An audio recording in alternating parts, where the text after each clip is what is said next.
नमस्कार दोस्तों, स्वागत है आपका स्टडी फॉर सिविल सर्विसेज में। ये करंट अफेयर का पापा वीडियो है। ये कंप्लीट नेशनल, कंप्लीट इंटरनेशनल, जितना एग्जाम के लिए जरूरी है वो सारी चीजें इसमें करवाई गई हैं। 18 इसमें जो सेक्शन या टॉपिक वाइज भी करंट अफेयर इंक्लूडेड है, वन लाइनर भी है और प्लस मोस्ट एक्सपेक्टेड क्वेश्चंस भी हैं। अवार्ड्स एंड ऑनर से रिलेटेड हो गया, अपॉइंटमेंट हो गए, स्पोर्ट्स हो गए, समिट हो गए, रैंक एंड रिपोर्ट्स हो गए, इंपॉर्टेंट डेज हो गए, डेट्स हो गए, थीम्स हो गए, books, authors, science and technology से रिलेटेड जितने भी लेटेस्ट डेवलपमेंट है, स्कीम्स जो है गवर्नमेंट के कैंपेन्स हो गए, गवर्नमेंट के एप्स, पोर्टल्स हो गए, ऑबिटुअरी हो गई, डिफेंस हो गया, एग्रीमेंट हो गया, एप्स एंड पोर्टल्स हो गए, ब्रांड एम्बेसडर हो गए, जीआई टैग हो गए, साइक्लोन हो गया, प्लेसेस इन न्यूज हो गए और वन लाइनर हो गए। तो कंप्लीट करंट अफेयर है ये, नेशनल प्लस इंटरनेशनल, सभी स्टेट पीसीएस के लिए प्लस सभी वनडे एग्जाम्स के लिए बेहद जरूरी है। ये पूरा वीडियो जरूर देख लिया करिए हर बार। और यूपी पीसीएस की बिल्कुल शुरुआत से लेकर सिलेक्शन तक की तैयारी के ग्रुप हमारे चल रहे हैं। आप उसमें ज्वाइन करके वन स्टॉप डेस्टिनेशन है स्टडी फॉर सिविल सर्विसेज। सारे स्टेट पीसीएस के लिए, चाहे आप यूपी पीसीएस की तैयारी कर रहा हूं, बीपीएससी की तैयारी कर रहा हूं, आरएएस की तैयारी कर रहा हूं, एचसीएस की तैयारी कर रहा हूं, एमपीपीएससी की तैयारी कर रहा हूं, उत्तराखंड पीसीएस की तैयारी कर रहा हूं, तो स्टडी फॉर सिविल सर्विसेज का कंप्लीट जो है आप इनिशिएटिव ज्वाइन कर सकते हैं। कंप्लीट वन स्टॉप डेस्टिनेशन रहेगा, सिर्फ और सिर्फ उतना जितना सिलेक्शन के लिए जरूरी है। स्टडी फॉर सिविल सर्विसेज का जेन्युइन और ऑथेंटिक कंटेंट सिर्फ 3 नंबर है हमारे, 8564880530, 7523864455 और 9696066089। सिर्फ इन तीनों नंबर पे कॉल या व्हाट्सएप करके हमारे लेटेस्ट पेड ग्रुप में आके ही स्टडी फॉर सिविल सर्विसेज को ऑथेंटिक और जेन्युइन करंट अफेयर आपको मिल सकता है। करंट अफेयर के लिए बहुत मेहनत करते हैं, डेली डेटा कलेक्शन करते हैं, उसके बाद जाके जो है मंथली जब ये कंपाइलेशन हो रहा होता है तो 8 स्टेज से जाके प्रूफ रीडिंग से लेके, ट्रांसलेशन से लेके जो है पूरा एक एक न्यूज, जो भी चीजें एग्जाम ओरिएंटेड हो, सब कुछ इसमें दिया जाता है। स्टडी फॉर सिविल सर्विसेज का करंट अफेयर हाईली रिकमेंडेड होता है किसी भी वनडे एग्जाम के लिए, किसी भी स्टेट पीसीएस एग्जाम के लिए, इवन यूपीएससी के लिए, जो उसमें फैक्चुअल करंट अफेयर आता है। वीडियो को पूरा जरूर देख लीजिएगा। तो इस वाले वीडियो से ओवरऑल या टोटल करंट अफेयर आपका कवर हो जाएगा। बाकी UP special, Bihar special, MP special, Rajasthan special, Uttarakhand special और सारे स्टेट पीसीएस का आपको स्टडी फॉर सिविल सर्विसेज के यूट्यूब चैनल में मिलता रहेगा। तुरंत सब्सक्राइब कर लीजिए। पिछले 1 महीने का पूरा करंट अफेयर का पूरा कच्चा चिट्ठा, सब कुछ कॉम्प्रिहेंसिव एनालिसिस एक ही जगह यही मिलेगी आपको। स्टडी फॉर सिविल सर्विसेज के मंथली करंट अफेयर के वीडियो में आप सारे साथियों का बहुत बहुत स्वागत है। मई मंथ 2026 के प्री स्पेशल करंट अफेयर को यहाँ पर हम लोग कॉम्प्रिहेंसिवली कवर करेंगे हमेशा की तरह। 2026 और 2027 में जितने भी एग्जाम्स लाइंड अप है उनके लिए स्टडी फॉर सिविल सर्विसेज का टेलीग्राम और ऐप पर कोर्सेज रनिंग है। आप इन गिवन नंबर्स पर बात करके टेलीग्राम कोर्सेज और स्टडी फॉर सिविल सर्विसेज के एंड्रॉइड ऐप कोर्सेज के बारे में अधिक जानकारी प्राप्त कर सकते हैं।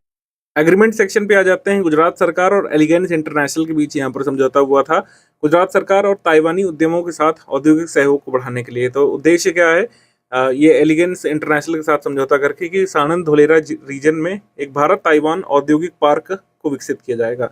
हमसे ये एग्जाम पूछ सकते हैं कि धोलेरा सानंद में किस कंट्री का जो है औद्योगिक पार्क भारत डेवलप करेगा। तो सानंद धोलेरा में ये ताइवान के साथ डेवलप करेंगे। सानंद जो रीजन है वो काफ़ी एक्टिव रहा है। पिछले 1-2 मंथ में हमने आपको करंट अफेयर में कराया है कि सानंद में सेमीकंडक्टर पार्क जो है लगवाया गया था। इसका इनॉग्रेशन मतलब हुआ था, मोदी जी ने किया था। केन्स का सेमीकंडक्टर प्लांट भी यहाँ पर लगाया गया। तो सेमीकंडक्टर पर काफ़ी यहाँ पर काम हो रहा है सानंद में। इसी वजह से ताइवान भी इसी में आगे आना चाहता है। एपीडा और कृषि विभाग उत्तर प्रदेश सरकार के मध्य यहाँ पर समझौता किया गया था। एपीडा उत्तर प्रदेश में basmati and organic training centre यहाँ पे स्टैब्लिश करना चाहता है।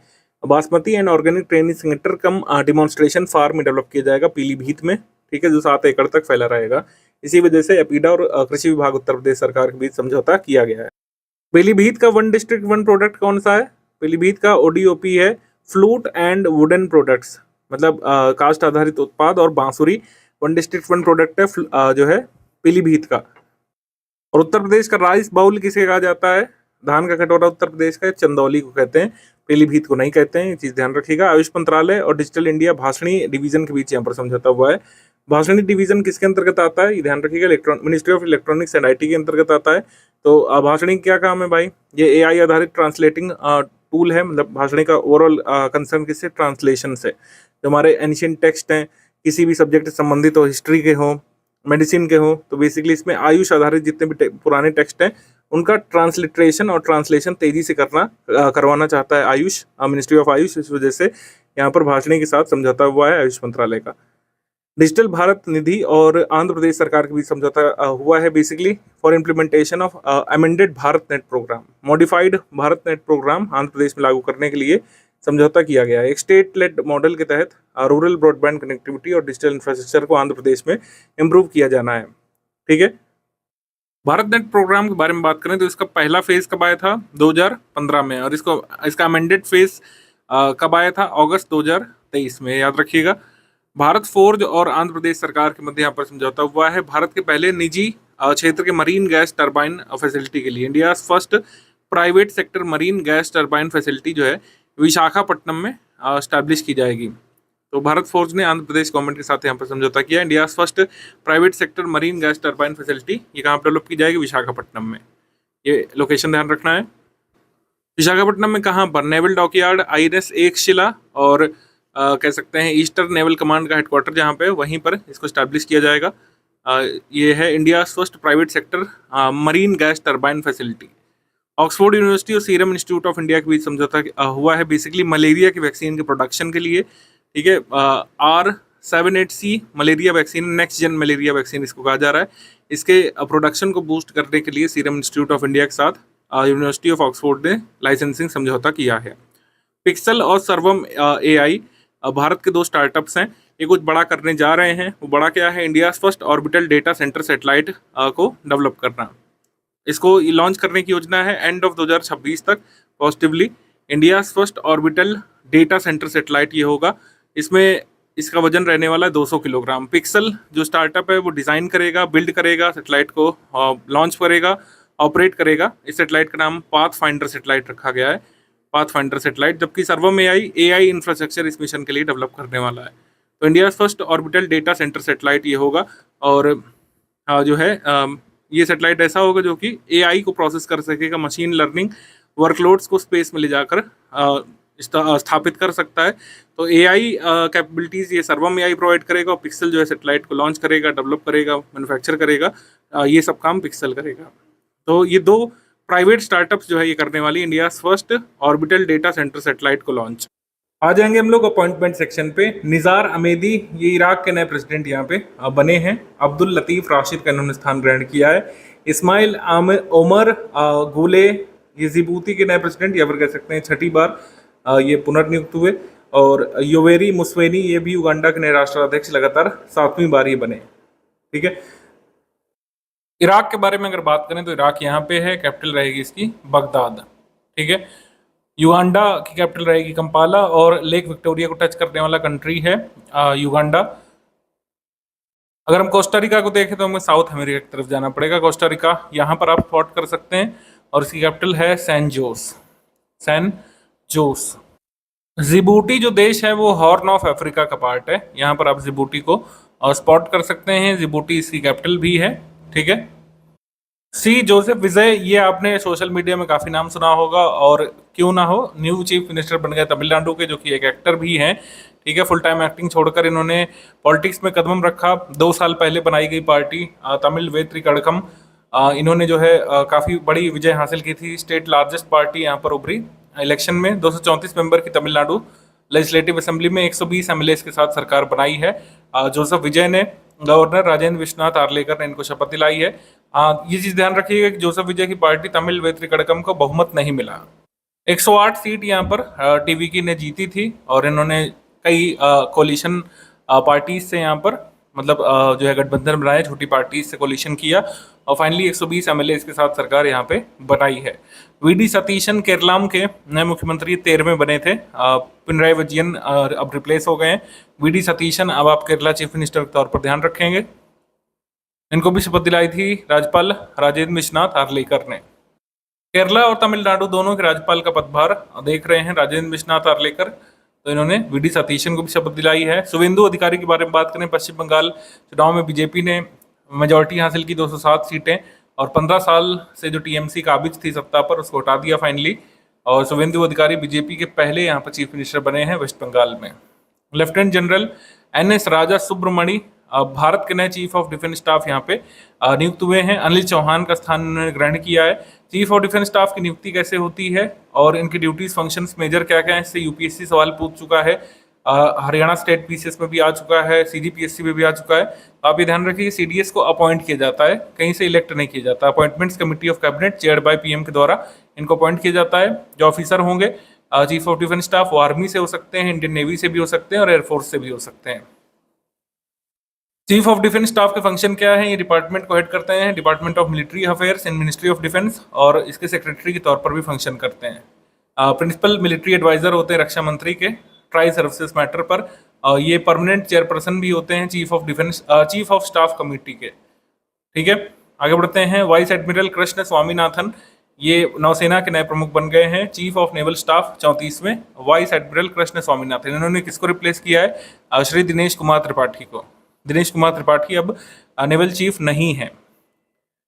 स्क्वाड्रन लीडर सान्या ये भारतीय वायुसेना की पहली महिला category A qualified flying instructor ये बनी है। कैटेगरी ए रेटिंग ये सबसे हाईएस्ट और मोस्ट प्रेस्टिजियस मानी जाती है। 3 कैटेगरीज बेसिकली होती हैं, कैटेगरी ए, कैटेगरी बी और कैटेगरी सी।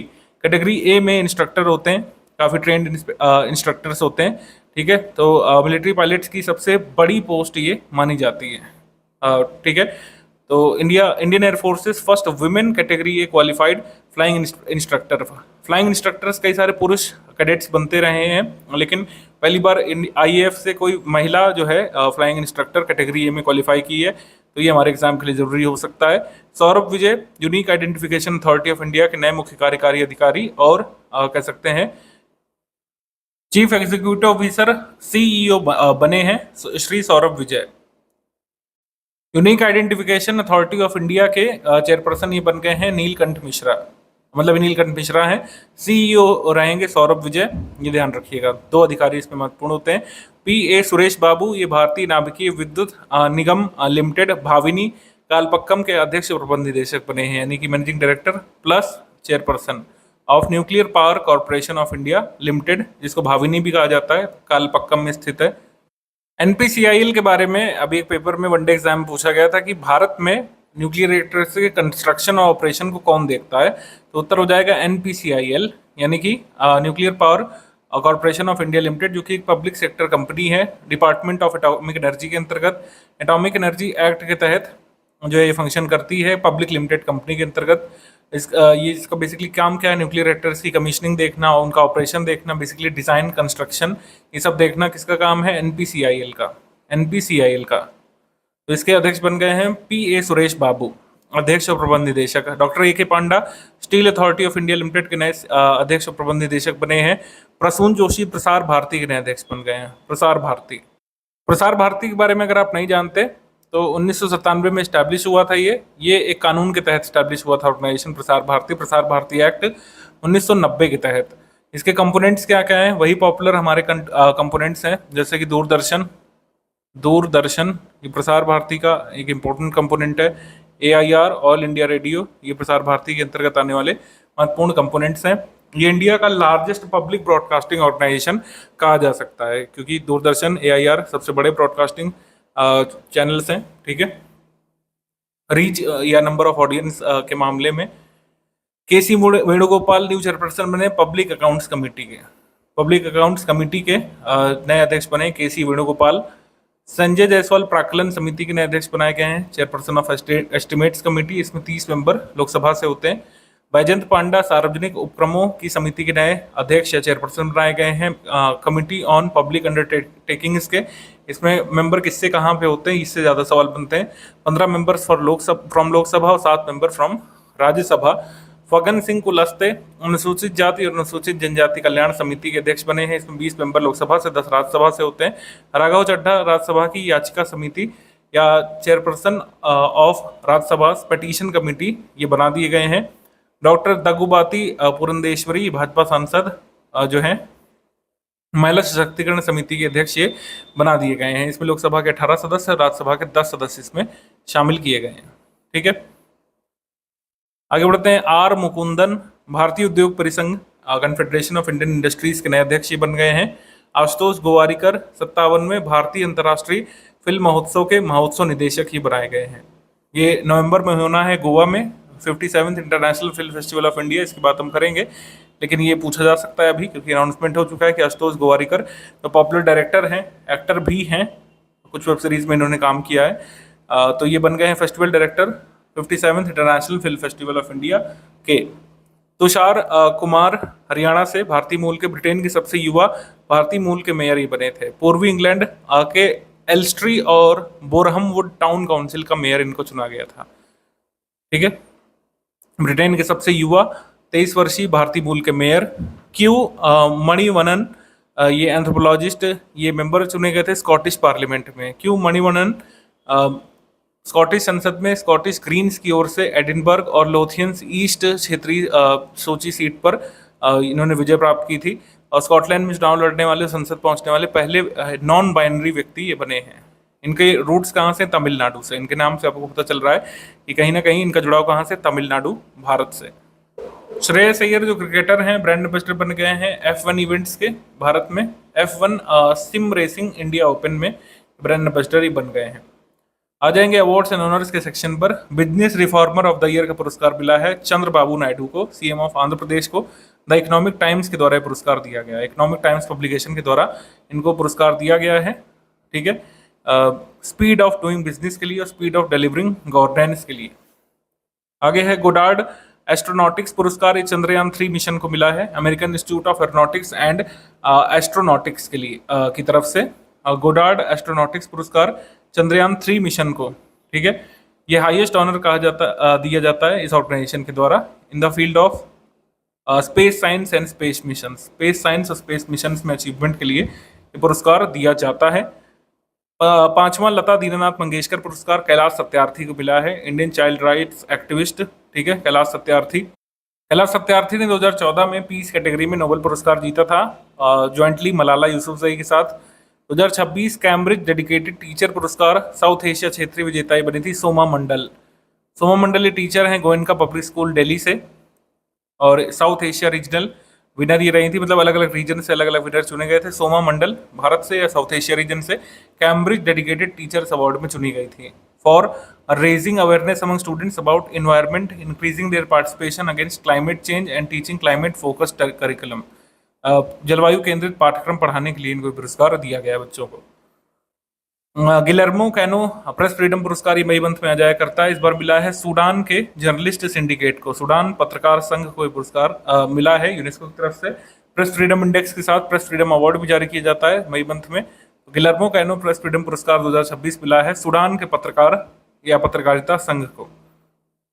वर्ष 2026 की मेट्रोलॉजिकल सोसाइटी की फेलो या meteorological society for the year की फेलो ये चुनी गई थी कुलजीत कौर मरहास। कुलजीत कौर मरहास फेलो चुनी जाने वाली पहली भारतीय महिला बनी है।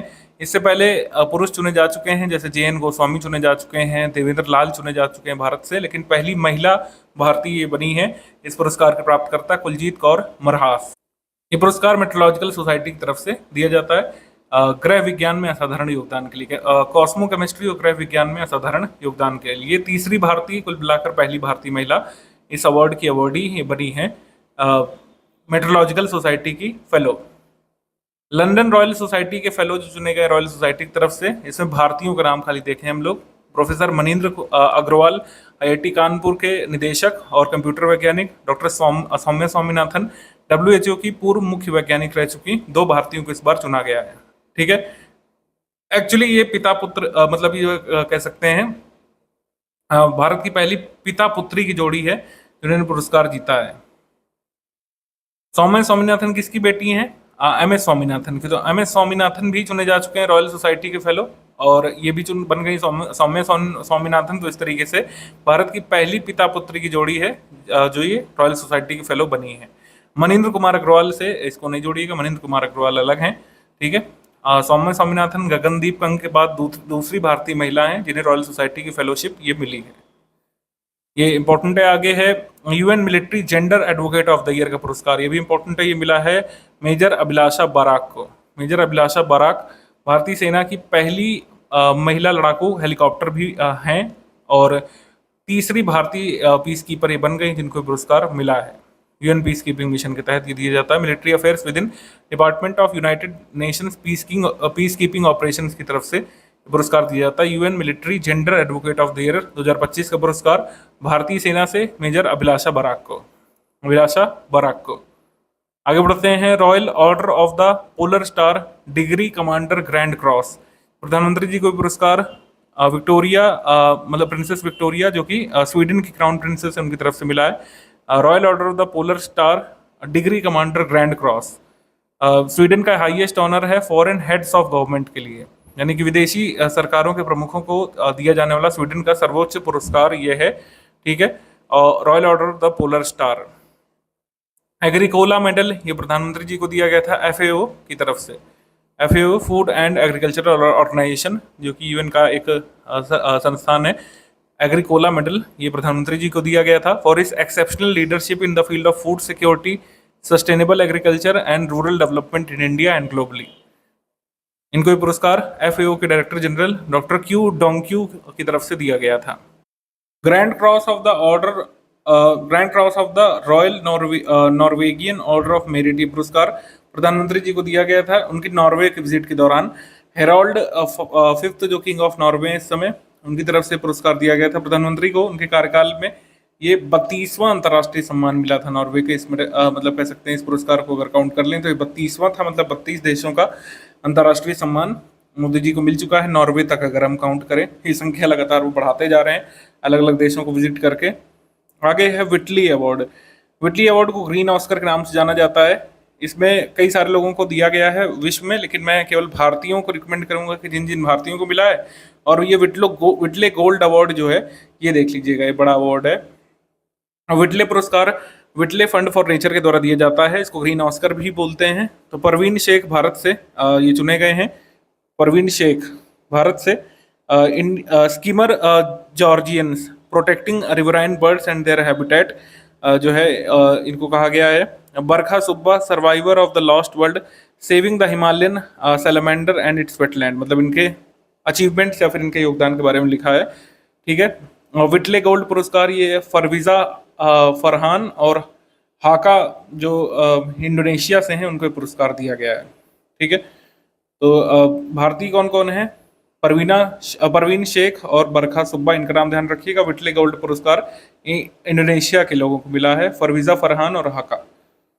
राष्ट्रीय पंचायत पुरस्कार जो है इसमें आता तो नहीं है एग्जाम में, लेकिन हम इसको शामिल कर रहे हैं। हो सकता है इस साल पूछ लिया जाए, पहले तो नहीं आया है। तो आप इसमें देख लीजिए, खासकर अगर आपके स्टेट के कुछ अवार्ड्स हैं तो उसको देख सकते हैं।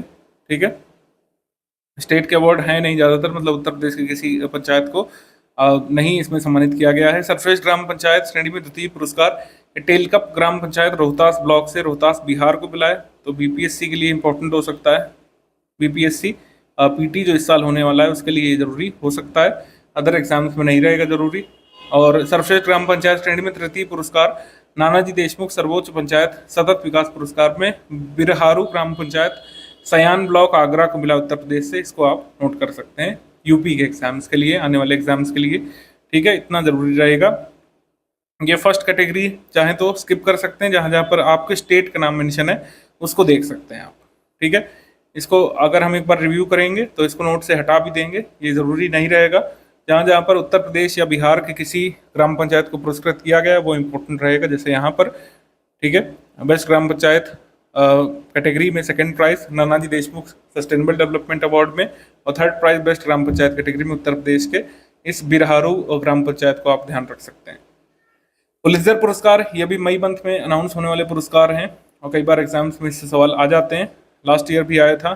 तो इसमें कुछ कैटेगरीज होती हैं, जैसे पब्लिक सर्विस होती है, ब्रेकिंग न्यूज़ रिपोर्टिंग, राष्ट्रीय रिपोर्टिंग, अंतर्राष्ट्रीय रिपोर्टिंग, फीचर लेखन, तो इससे सवाल आ जाते हैं। तो पब्लिक सर्विस के लिए वॉशिंगटन पोस्ट को पुरस्कार मिला है। ब्रेकिंग न्यूज़ रिपोर्टिंग के लिए मिनेसोटा स्टार ट्रिब्यून स्टाफ को, नेशनल रिपोर्टिंग के लिए नेड पार्कर, लिंडा सो, पीटर एसलर, माइक स्पेक्टर और र्यूटर्स के स्टाफ को, और इंटरनेशनल रिपोर्टिंग के लिए डेक कैंग को, इनके नाम देख लीजिएगा आप लोग। फीचर राइटिंग के लिए आरोन पार्सले और टेक्सास मंथली को, क्रिटिसिज्म के लिए मार्क लैम्स्टर, द डल्लास और मॉर्निंग न्यूज़ के लिए न्यूज़ को भी पुरस्कार दिया है।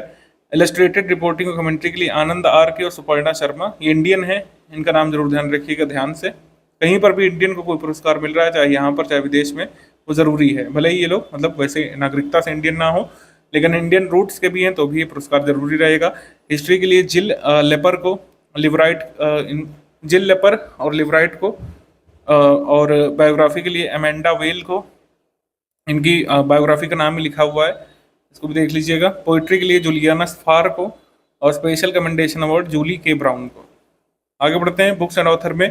The library man of India, the story of PN. Panikkar, तो ये पी सत्यन ने किताब लिखी है पी.एन. पणिक्कर के ऊपर। पी.एन. पणिक्कर के जीवन और योगदान को रेखांकित इसमें किया गया है। केरल के पुस्तकालय आंदोलन का जनक इनको कहा जाता है, पी.एन. पणिक्कर को। ये पी सत्यन ने किताब लिखी है the library man of India, और इसको विमोचित किया या फिर इसको लॉन्च किया था हमारे वाइस प्रेसिडेंट सी.पी. राधाकृष्णन ने।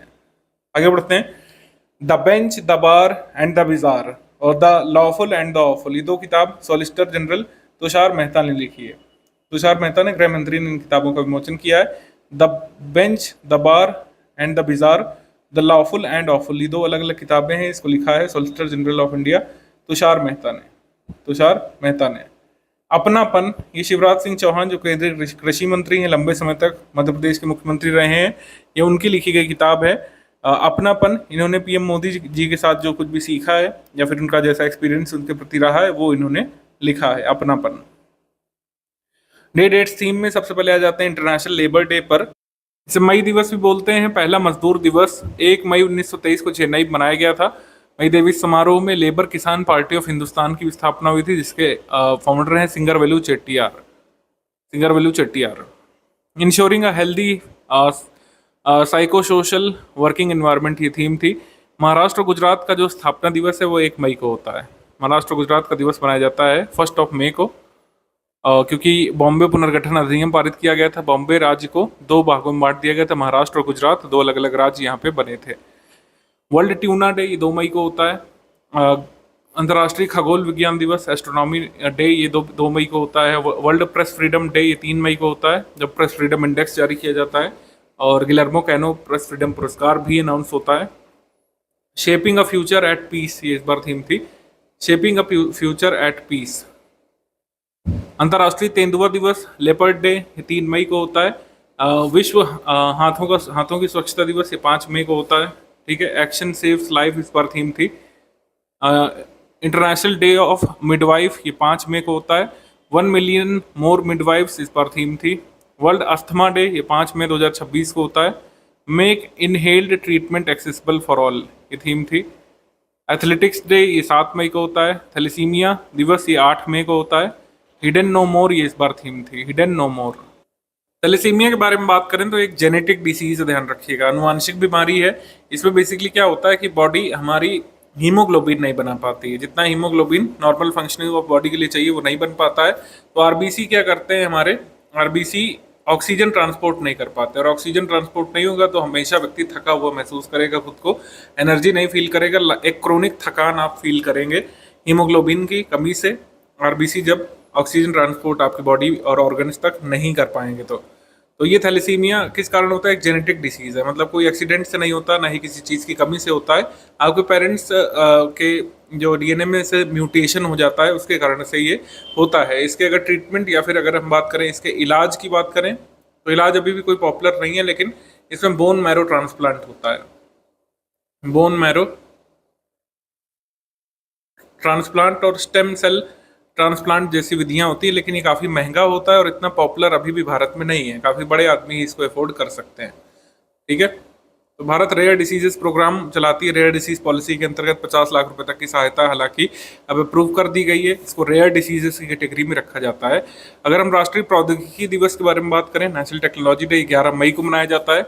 11 मई को क्यों मनाते हैं, क्योंकि 11 मई 1998 को इंडिया ने अपना सेकेंड न्यूक्लियर टेस्ट किया था। कहाँ पे, पोखरण में। पोखरण 2 इसको कहा जाता है। कोड नेम था इसका शक्ति कोड नेम के तहत ये सेकेंड ये टेस्ट किया था भारत ने। प्रौद्योगिकी दिवस तब से मनाया जाने लगा है इसको। Responsible innovation for inclusive growth इस बार थीम थी। इंटरनेशनल नर्सेस डे के बारे में बात करें, 12 मई को होता है। फ्लोरेंस नाइटिंगेल के जन्म दिवस के अवसर पर होता है। Our nurses our future, impart nurses saves life, ये थीम थी। अंतर्राष्ट्रीय परिवार दिवस इंटरनेशनल डे ऑफ फैमिली से 15 मई को होता है, 15 मई को। सिक्किम की स्थापना दिवस, सिक्किम का स्थापना दिवस ये 16 मई को होता है, 16 मई। और नेशनल डेंगू दिवस, डेंगू दिवस ये होता है 16 मई को, ठीक है। वर्ल्ड हाइपरटेंशन डे ये 17 मई को होता है। कंट्रोलिंग हाइपरटेंशन टुगेदर इस बार थीम थी, कंट्रोलिंग हाइपरटेंशन टुगेदर। मानसिक स्वास्थ्य जागरूकता सप्ताह ये मनाया गया था 11 से 17 मई को। मानसिक स्वास्थ्य जागरूकता सप्ताह ये जो है मनाया गया था, और इसकी थीम थी एक्शन, इसकी थीम थी एक्शन। अंतर्राष्ट्रीय संग्रहालय दिवस ये 18 मई को होता है। विश्व एड्स वैक्सीन दिवस, वर्ल्ड एड्स वैक्सीन डे ये 18 मई को होता है। वर्ल्ड एड्स डे अगर सिर्फ पूछे तो ये कब मनाया जाता है, 1 दिसंबर को। वर्ल्ड बी डे ये मनाया जाता है 20 मई को। अंतर्राष्ट्रीय चाय दिवस, इंटरनेशनल टी डे ये 21 मई को मनाया जाता है। अंतर्राष्ट्रीय आतंकवाद विरोधी दिवस ये 21 मई को। ग्लोबल एक्सेसिबिलिटी अवेयरनेस डे ये भी 21 मई को। और प्री क्लैम्पसिया डे ये भी 22 मई को। Know the symptoms take action ये थीम थी। प्री क्लैम्पसिया के बारे में बात करें तो प्रेगनेंसी के दौरान होने वाला डिसऑर्डर है। प्रेगनेंसी के दौरान जो कुछ ऐसी कॉम्प्लिकेशंस हो जाती हैं जिसमें हाई बीपी हो, बीपी ज़्यादा हो, और ऑर्गन डैमेज देखने को मिले, खासकर लीवर और किडनी में, वो कंडीशन होती है प्री क्लैम्पसिया। ऑर्गन डैमेज और हाई बीपी, हाइपरटेंशन ये सिम्टम्स हैं प्री क्लैम्पसिया के। तो प्री क्लैम्पसिया दिवस 22 मई को मनाया जाता है। जैव विविधता का अंतर्राष्ट्रीय दिवस ये 22 मई को मनाया जाता है। भूपेंद्र यादव, मध्य प्रदेश के मुख्यमंत्री डॉक्टर मोहन यादव ने भोपाल में भारतीय वन प्रबंधन संस्थान में अंतर्राष्ट्रीय जैविक विविधता दिवस समारोह और चीता संरक्षण पर आयोजित होने वाले कार्यक्रम की अध्यक्षता की थी, ये ध्यान रखिएगा। इसकी थीम थी इस बार acting locally for global impact, acting locally for global impact. World turtle day ये 23 मई को होता है। और वर्ल्ड फुटबॉल डे ये 25 मई को। वर्ल्ड फुटबॉल डे सबसे पहले 2024 मनाया गया था 5 मई को, ठीक है। आगे बढ़ते हैं। वर्ल्ड थायराइड डे ये 25 मई को होता है, इधर ध्यान रखिएगा। बचे हुए जो दिवस हैं वो हम लोग जो है जून मंथ के करंट अफेयर में कवर कर लेने वाले हैं। साइंस से टेक पे आ जाएं तो सूर्य के कोरोना में छिपी हुई हलचल का पता लगाने के लिए एक नई तकनीक विकसित की गई है Aryabhatta Research Institute of Observational Sciences के द्वारा, जो कि नैनीताल में है। Indian Institute of Technology Delhi ने कुछ टेक्निक डिटेक्ट की, मतलब डेवलप की है, जिससे जो सन के कोरोना रीजन में कुछ जो टर्बुलेंस है उसको डिटेक्ट किया जा सकता है, ठीक है। 3D magneto hydro dynamic simulation और फॉरवर्ड मॉडलिंग का इन्होंने इस्तेमाल किया है। हमारे एग्जाम में बस यही पूछ सकते हैं कि भाई कौन से दो हमारे इंस्टीट्यूट है जिन्होंने सन के कोरोना में मूवमेंट डिटेक्ट की है, तो उत्तर हो जाएगा ये 2 इंस्टीट्यूट हैं, IIT दिल्ली के साथ Aryabhatta Research Institute of Observational Sciences Nainital. UKPSC के लिए काफ़ी जरूरी फैक्ट हो सकता है। UKPSC के कई पेपर लाइंड अप है आगे, उसके लिए ध्यान रखिएगा। निजी तौर पर निर्मित पृथ्वी अवलोकन उपग्रह मिशन दृष्टि का सफल प्रक्षेपण किया गया था। बेंगलुरु स्थित एक स्पेस स्टार्टअप है गैलेक्सी आई।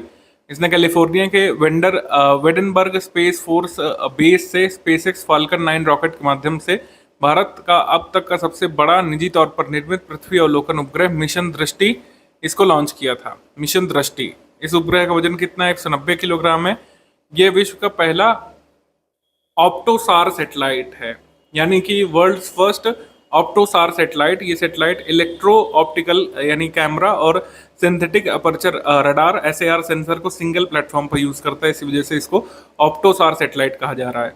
यानी कैमरा और सिंथेटिक अपर्चर रडार दोनों को यूज कर रहा है। और अनकन्वेंशनल सैटेलाइट के तरीके जो है इसका कैमरा या फिर जो रडार सिस्टम है वो डार्कनेस से, बैड वेदर से या क्लाउड से ढक नहीं जाएगा। तो क्या ये हमारे इसरो का मिशन है? नहीं, ये इंडियन स्पेस स्टार्टअप का प्राइवेट मिशन है। गैलेक्सी आई इसको कहा गया है, और ये भारत का अब तक का सबसे बड़ा privately built earth observation satellite जो है लॉन्च किया गया है, ठीक है। ये कहाँ से लॉन्च किया गया है? कैलिफोर्निया से, क्योंकि रॉकेट लॉन्चेस के लिए वहाँ पर जाना पड़ेगा आपको, प्राइवेट खास करके। आगे बढ़ते हैं। यूरोप की पहली पूर्णतः एकीकृत लिथियम परियोजना, कैलिबर प्रोजेक्ट इसको कहा जा रहा है। Europe first fully integrated lithium project ये शुरू कर दिया गया है। फिनलैंड ने अपना प्रोजेक्ट शुरू किया है। इंटीग्रेटेड लिथियम प्रोजेक्ट का मतलब यही है कि लिथियम वहाँ से निकालेंगे, प्रोडक्शन उसका और माइन से रिफाइनरी तक एक ही लोकेशन पर किया जाएगा। मतलब वहीं पर लिथियम एक्सट्रैक्ट किया, ठीक है, प्योरीफाई किया, रिफाइन किया, सब एक ही जगह पर होगा। तो इसको इंटीग्रेटेड लिथियम प्रोजेक्ट कहा जा रहा है। ये फिनलैंड ने शुरू किया है, फिनलैंड ने। दक्षिण कोरिया का पहला एआई संचालित बौद्ध भिक्षु ये गाबी, एआई पार्ड बुद्धिस्ट मॉन्क गाबी, एक रोबोट के तरीके कह सकते हैं। एआई पार्ड ह्यूमनाइड रोबोट मॉन्क गाबी को लॉन्च किया गया था। हालांकि ये साउथ कोरिया ने खुद नहीं बनाया है, ये चाइना का यूनिटरी G1 ह्यूमनाइड प्लेटफॉर्म है। 130 सेंटीमीटर टॉल ये रोबोट है। उसी को एक बौद्ध भिक्षु का रूप साउथ कोरिया वालों ने दे दिया है, जिसको उन्होंने एक नाम दे दिया गाबी। ठीक है, ये ध्यान रख सकते हैं। पश्चिमी घाट में मेंढक की नई प्रजाति खोजी गई है। इसका नाम रखा गया है काली नाइट फ्रॉग। काली नाइट फ्रॉग, काली रिवर बेसिन से इसको खोजा गया था, इस वजह से इसको काली नाइट फ्रॉग कहा गया है। शेंजाओ 23 मिशन, ये शेंजाओ मिशन की सीरीज में अगला मिशन है चाइना का। चाइना भी जो है मून तक एक जो है मैंड मिशन भेजना चाहता है, ह्यूमंस को चंद्रमा पर भेजना चाहता है 2030 तक। उसी क्रम में प्रयास किए जा रहे हैं। तो इसमें इन्होंने एक हांगकांग के पहले एस्ट्रोनॉट को भेजा है, लाई का यिंग। ये पहले एस्ट्रोनॉट बन गए हांगकांग से, जो कि किसी स्पेस मिशन में पार्टिसिपेट करेंगे। बस ये ध्यान रख सकते हैं। डिफेंस पे आ जाते हैं। सैन्य अभ्यास सिनबैक्स, सिनबैक्स कैम्बोडिया में हुआ था और भारत और कैम्बोडिया का ये जॉइंट मिलिट्री एक्सरसाइज है। सिनबैक्स ये ध्यान रखिएगा, कैम्बोडिया में इस बार हुआ, बस यही जरूरी है। प्रगति मल्टीनेशनल एक्सरसाइज जो है ये उमरोई मिलिट्री स्टेशन मेघालय में हुई थी। मेघालय में इसमें 13 देश जो है सम्मिलित हुए थे, 13 कंट्रीज। अब कुछ मिसलेनियस मिलिट्री आर्मी या फिर हमारे डिफेंस टेक के बारे में बात कर लेते हैं। फर्स्ट सक्सेसफुल फ्लाइट टेस्ट हुआ था tactical advanced range augmentation weapon का, जिसको तारा कहा जा रहा है। टैक्टिकल एडवांस्ड ऑगमेंटेशन वीपन यानी कि तारा, ये भारत की पहली स्वदेशी ग्लाइड हथियार प्रणाली है, यानी कि India first indigenously developed glide weapon system. Glide weapon system, इसका फ्लाइट टेस्ट किया गया था ओडिशा में। ओडिशा में मई 7 तारीख को किया गया था। डीआरडीओ आईएएफ ने किया था।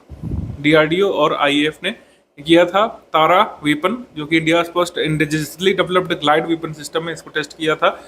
ठीक है, आगे बढ़ते हैं। Multiple independently targeted re entry vehicle system से अग्नि मिसाइल का सफल परीक्षण भी किया गया है। ठीक है, इसको कहा जा रहा है MIRV system, multiple independently targeted re entry vehicle system से अग्नि मिसाइल को अभी छोड़ करके टेस्ट किया गया है ओडिशा से। और ऐसा टेस्ट करने के साथ इंडिया कुछ सिलेक्टेड ग्रुप ऑफ कंट्रीज में शामिल हो गया जिनके पास ये टेक्नोलॉजी MIRV टेक्नोलॉजी है। डीआरडीओ द्वारा full scale actively cool long duration scramjet combustor का व्यापक दीर्घकालिक परीक्षण ये किया गया था हैदराबाद में। ठीक है, सक्सेसफुल टेस्ट ये मतलब 1200 सेकंड तक ही चला था स्क्रैमजेट फैसिलिटी। ठीक है, आगे बढ़ते हैं। एंटी शिप मिसाइल तैमूर का सफल परीक्षण पाकिस्तान ने किया था। इनकी नई मिसाइल का नाम है तैमूर। आगे ऑफशोर पेट्रोल वीजल नया जो छोड़ा गया है, यानी अब तटीय गश्ती पोत, इसका नाम है संघमित्रा। संघमित्रा, अशोक की पुत्री का नाम संघमित्रा था। ठीक है, तो ये जो है कह सकते हैं भारत का नया ऑफशोर पेट्रोल वीजल है। कई सारे लॉन्च हो चुके हैं, जैसे सार्थक एक हुआ करता था 2020 में, BCS में पूछा गया था उसका नाम। तो कौन सी टेक्नोलॉजी क्या है ये जरूर ध्यान रखिएगा, क्योंकि ट्रेडिशनल नाम है। जैसे संघमित्रा क्या है, संघमित्रा एक ऑफशोर पेट्रोल वीजल है, ये हमारे एग्जाम में पूछा जा सकता है। टाटा ने भारत में निर्मित पहला C295 सैन्य विमान जो तैयार किया है उसको रोल आउट कर दिया है। आपने देखा होगा 2023 में ये लगभग एग्रीमेंट हुआ था, आई थिंक सितंबर में, एग्जाम में आया भी था।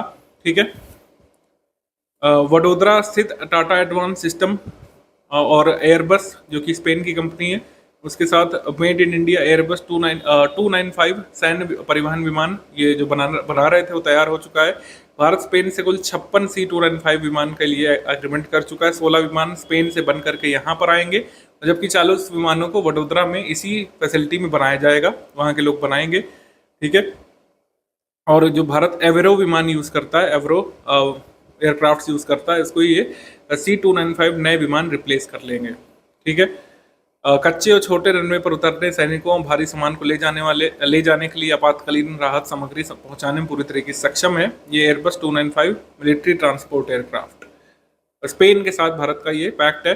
16 स्पेन से बन करके आएंगे और 40 विमान यहीं पर वडोदरा में जो ज्वाइंट फैसिलिटी, मतलब दोनों कंट्रीज की ज्वाइंट फैसिलिटी है, वहां पर बनाए जाएंगे। भारत का पहला AI पावर्ड जो ऑटोनॉमस फाइटर एयरक्राफ्ट काल भैरव, पुर्तगाल में इसका निर्माण किया जाएगा। पुर्तगाल या फिर पोर्चुगल में इसका निर्माण किया जाएगा। India first autonomous fighter aircraft होगा ये काल भैरव, इसका नाम है। पोर्चुगल में बनाया जाएगा ऑपरेशन 777 के तहत। काल भैरव को मैन्युफैक्चर करने के लिए बेंगलुरु की एक डिफेंस कंपनी है Flying Wedge Defence Aerospace FWDA। इन्होंने पोर्टुगीज की एक defence technology firm Sketch Pixel के साथ समझौता किया है। ये पार्टनरशिप 777 का भाग है। 777 ऑपरेशन जो है ये हमारे डिफेंस कह सकते हैं डिपार्टमेंट का है। इंडियन डिफेंस टेक्नोलॉजी और सिस्टम को 7 कह सकते हैं महाद्वीपों में 77 देशों के साथ मिलकर के बनाना चाहते हैं। मतलब इंडिया वहाँ का भी एक्सपर्टीज लेकर के और अपने यहाँ का सामान यूज़ करके कुछ ऐसा कह सकते हैं यूनिक सामान बनाना चाहती है डिफेंस टेक का।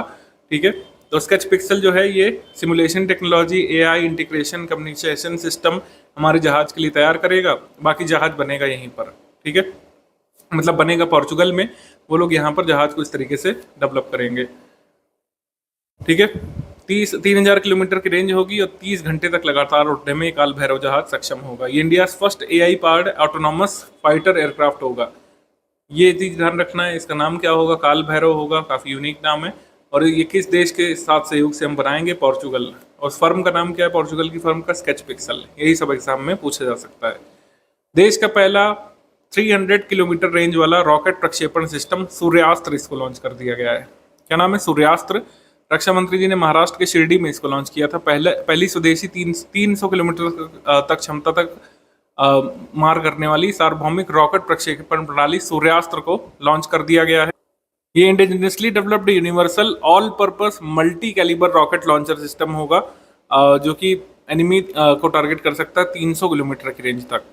प्रमुख नौसैनिक नौकायान केंद्र का उद्घाटन ये भोपाल में किया गया था। भोपाल में भोजताल में ये इनॉग्रेट किया गया था naval selling centre Indian navy का भोजताल में। आगे बढ़ते हैं ऑबिचुरी सेक्शन पर। ऑबिचुरी कुछ खास भारत की है नहीं इस महीने। ब्राजील के बास्केटबॉल खिलाड़ी ये नहीं रहे। ऑस्कर स्मिथ को माओ सांटा के नाम से जाना जाता है, जिसका अर्थ होता है होली हैंड। और मतलब जो है बास्केटबॉल प्लेयर थे, काफी नामी गिरामी ब्राजील के, ये नहीं रहे। मुनि नारायण प्रसाद केरल के प्रख्यात आध्यात्मिक गुरु और नारायण गुरुकुलम के प्रमुख, ये नहीं रहे। इनको 2024 में पद्मश्री मिला था लिटरेचर में उनके योगदान के लिए। CNN के मीडिया संस्थापक, मतलब CNN के फाउंडर और मीडिया लेजेंड, ये टेड टर्नर नहीं रहे। स्कीम्स कैंपेन इनिशिएटिव में water forward initiative world bank group ने अनाउंस की है। इसके तहत 1 बिलियन पीपल तक वाटर सिक्योरिटी इंश्योर करेंगे ये लोग 2030 तक। ठीक है, आगे बढ़ते हैं। मिशन सक्षम RBI का मिशन है। इसका कुल मिलाकर क्या उद्देश्य है, to enhance managerial and operational capabilities, improve compliance culture and strengthen institutional resilience across all urban cooperative banks. Basically सभी शहरी सहकारी मतलब बैंकों में प्रबंधकीय और परिचालन क्षमताओं को बढ़ाना है। ठीक है, सहकारी शहरी क्षेत्रों पर बैंकों पर फोकस करना है। ठीक है, cooperative banks in urban areas में रिजाइलेंस यहाँ पे बढ़ाना है प्रोजेक्ट सक्षम के तहत। RBI का है। सेहत मिशन, ये यूनियन मिनिस्ट्री ऑफ हेल्थ और मिनिस्ट्री ऑफ एग्रीकल्चर का ज्वाइंट इनिशिएटिव है। हमारे कृषि मंत्री और स्वास्थ्य मंत्री ने ज्वाइंटली इसको जारी किया था। सेहत का फुल फॉर्म इंपॉर्टेंट हो सकता है science excellence for health through agricultural augmentation. इसका गोल क्या है, केवल कृषि उत्पादन नहीं बल्कि ऐसे पोषक तत्वों की मात्रा बढ़ाना, बायोफोर्टिफाइड और पारंपरिक फसलों की खेती को बढ़ावा देना जो लोगों को बीमारी से बचाए। तो आपने जैसे देखा होगा कई बार हम लोग आजकल बात कर रहे हैं हंगर की अपेक्षा हिडन हंगर की, कैसे भारतीय खाने में कार्बोहाइड्रेट भरा पड़ा है, जो एसेंशियल माइक्रोन्यूट्रिएंट्स है उसकी कमी है। तो उसी कमी को दूर करना ओवरऑल इस सेहत मिशन का उद्देश्य है। आगे बढ़ते हैं। कपास उत्पादकता mission, cotton productivity mission, ministry of agriculture and farmer welfare का है। और वर्तमान उत्पादकता 440 किलोग्राम प्रति हेक्टेयर से बढ़ाकर 2031 तक 755 किलोग्राम प्रति हेक्टेयर करना। ये नंबर याद करना पड़ सकता है मेरे हिसाब से, नंबर ये पूछ सकते हैं। और ये 5F पर आधारित है। ये कॉटन प्रोडक्टिविटी मिशन जो है ये 5F पर आधारित है। ये क्या है, farm to fibre to factory to fashion to foreign, ये 5F पर आधारित है। ये कॉटन प्रोडक्टिविटी मिशन 440 किलोग्राम प्रति हेक्टेयर से बढ़ा करके कॉटन की उत्पादकता भारत में ले जाना है 755 किलोग्राम पर हेक्टेयर तक। एक डेटा यहाँ पे गिवन है, इसको भी नोट करिएगा कि कपास उत्पादन में भारत का योगदान 21% से अधिक है ग्लोबल कॉटन प्रोडक्शन में। मिजोरम अदरक मिशन, ये एग्जाम में आने लायक मिशन है, ministry of development of north east region की तरफ से है। वैसे तो कई मिनिस्ट्रीज इसमें आगे आएंगी। तो ज्योतिरादित्य एम सिंधिया ने मिजोरम के मुख्यमंत्री श्री लाल धोमा के साथ मिलकर के 13 मई को लॉन्च किया था Mizoram ginger mission. Mizoram ginger mission के बारे में अगर हम बात करें तो इसका मिशन का यही लक्ष्य है कि जो किसानों को बहुत कम कीमत मिलती है जिंजर की, मिजोरम के जिंजर की, वो ज़्यादा मिले। सिंपल बात यही है कि वैल्यू चेन को बढ़ाना है। 500 किलोग्राम 500 रुपये प्रति किलोग्राम तक का फायदा मिले जिंजर किसानों को, जो कि अभी बहुत ही कम है। 8 से 15 रुपये किलो, 20 रुपये किलो ही फायदा मिलता है अदरक उगाने वाले मिजोरम किसानों को, लेकिन 500 रुपये किलो तक जा सकता है, क्योंकि मिजोरम का अदरक खास है। मिजोरम का जीआई टैग्ड जिंजर है और इसकी कुछ वैरायटी ऐसी हैं जिनको फार्मास्यूटिकल ग्रेड जिंजर कह सकते हैं। इनकी हाई क्वालिटी है और इनमें ऑलियो रेजिन कंटेंट ज़्यादा है। ऑलियो रेजिन का इस्तेमाल फार्मा कंपनी कर सकती हैं दवाइयाँ वगैरह बनाने में, ठीक है।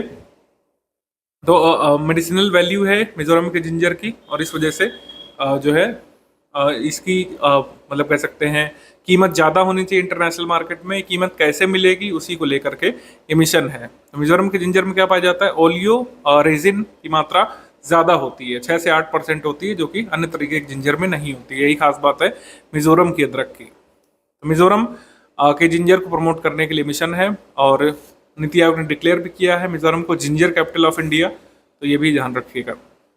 आगे है coffees of Nagaland mission. Coffees of Nagaland mission भी ऐसे ही है। कोहिमा जिले के तुवोफोमा गांव में अरेबिका कॉफ़ी काफ़ी फेमस है, और न्यूलैंड जिले के घोटोवी गांव की जो रोबस्टा कॉफ़ी काफ़ी फेमस है। तो इसकी वैल्यू चेन को कैसे बढ़ा सकते हैं, यहाँ के कॉफ़ी उत्पादन को कैसे बढ़ा सकते हैं, और कॉफ़ी उत्पादन करने वाले किसानों को कैसे ज़्यादा मूल्य मिल सकता है, इसी पर फोकस है। ये कह सकते हैं कॉफीज ऑफ नागालैंड मिशन के तहत। अरुणाचल कीवी मिशन में भी यही है, और सरकार के समग्र दृष्टिकोण से ये 4 रणनीतिक स्तंभों पर केंद्रित है, यानी कि कन्वर्जेंस, वैल्यू एडिशन, ब्रांडिंग और market integration. Market integration, branding, value addition और कन्वर्जेंस करेंगे तो अरुणाचल की कीवी इंटरनेशनल मार्केट्स तक जा सकती है, और कह सकते हैं ज़्यादा पैसा किसानों को मिलेगा, उनकी कह सकते हैं आय बढ़ेगी।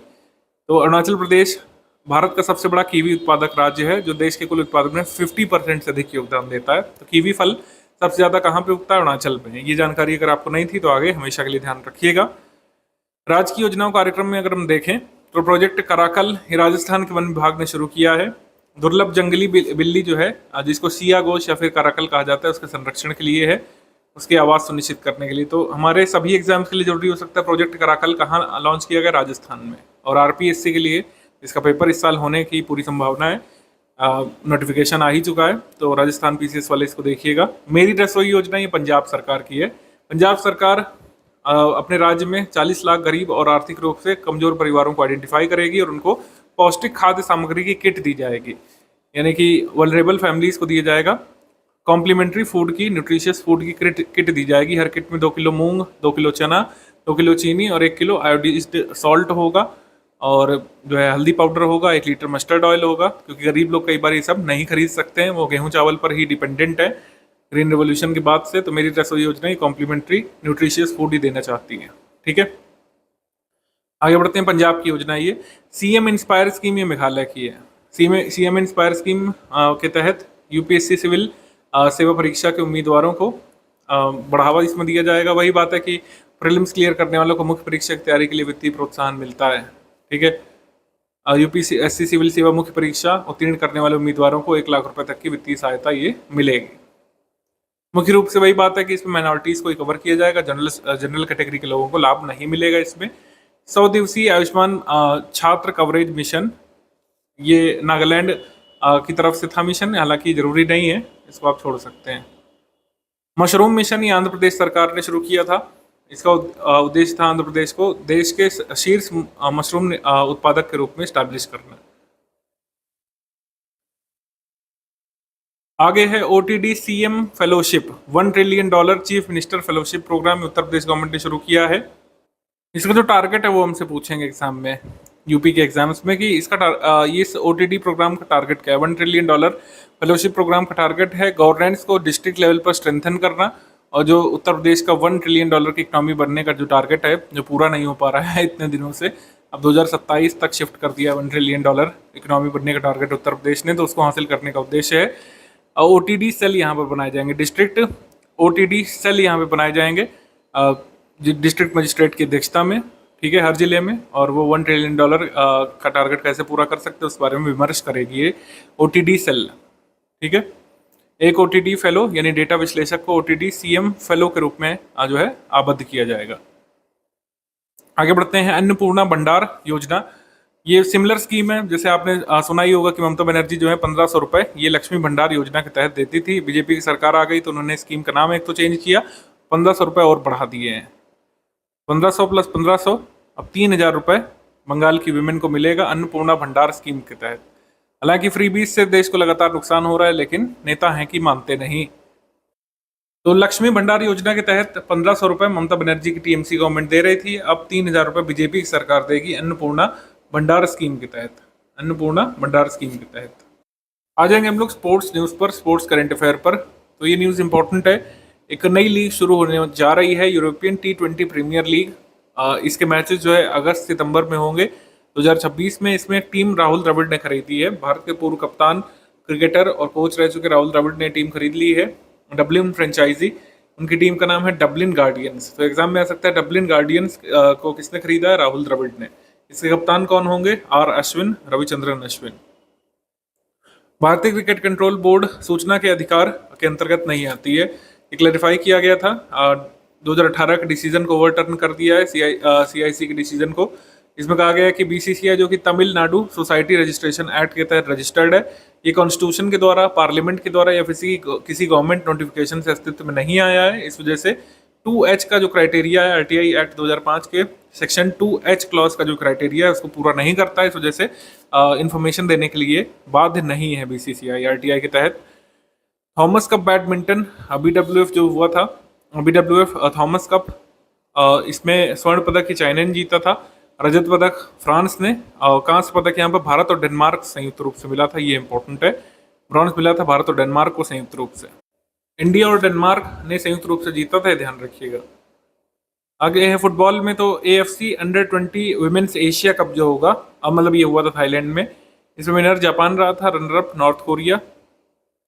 पहला फीफा आसियान कप जो होगा, और इसमें जो है इंडिया भी पार्टिसिपेट करेगा।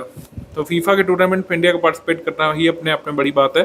इंडिया ने ऑफिशियल पार्टिसिपेशन एग्रीमेंट साइन कर लिया है। फीफा का जो फीफा आसियान कप पहला होगा, सितंबर से अक्टूबर तक चलेगा।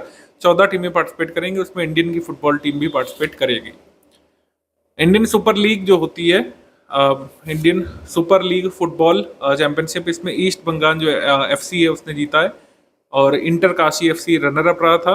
गोल्डन बूट मिला था यूसुफ इज़िज़ारी को, जो कि ईस्ट बंगाल FC से है। मिसलेनियस में बात कर लेते हैं। ह्यूमनॉइड रोबोट ने हाफ मैराथन में मानव विश्व रिकॉर्ड तोड़ दिया है। ऑब्वियसली बात है, रोबोट तो जीतेगा ही। इस रोबोट का नाम लाइटनिंग है, जो कि Shenzhen Honor Smart Technology Development जो चाइना कंपनी उन्होंने बनाया है। इसने रिकॉर्ड तोड़ा था यहाँ पे, सब हाफ मैराथन का रिकॉर्ड यहाँ पे तोड़ा है, बीजिंग ई टाउन में जो हाफ मैराथन हुआ था। तो एक ह्यूमन के द्वारा जो सबसे लंबा रिकॉर्ड है उसको तोड़ दिया है इस ह्यूमनॉइड रोबोट ने, ये ध्यान रख सकते हैं। आगे है छठवां एशियन बीच गेम्स। छठवां एशियन बीच गेम्स जो हुआ था, ये चाइना में हुआ था। इंडिया 6 नंबर पर रहा था मेडल टैली में। इंडिया ने कुल मिलाकर 6 मेडल जीते थे, 3 गोल्ड थे इसमें, 2 सिल्वर और 1 ब्रॉन्ज एशियन बीच गेम्स में।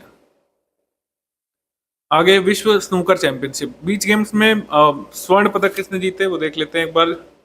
ठीक है, ये ध्यान रख सकते हैं आप। पुष्पा यादव, प्रिया मलिक, इन्होंने बीच रेसलिंग में स्वर्ण पदक जीते।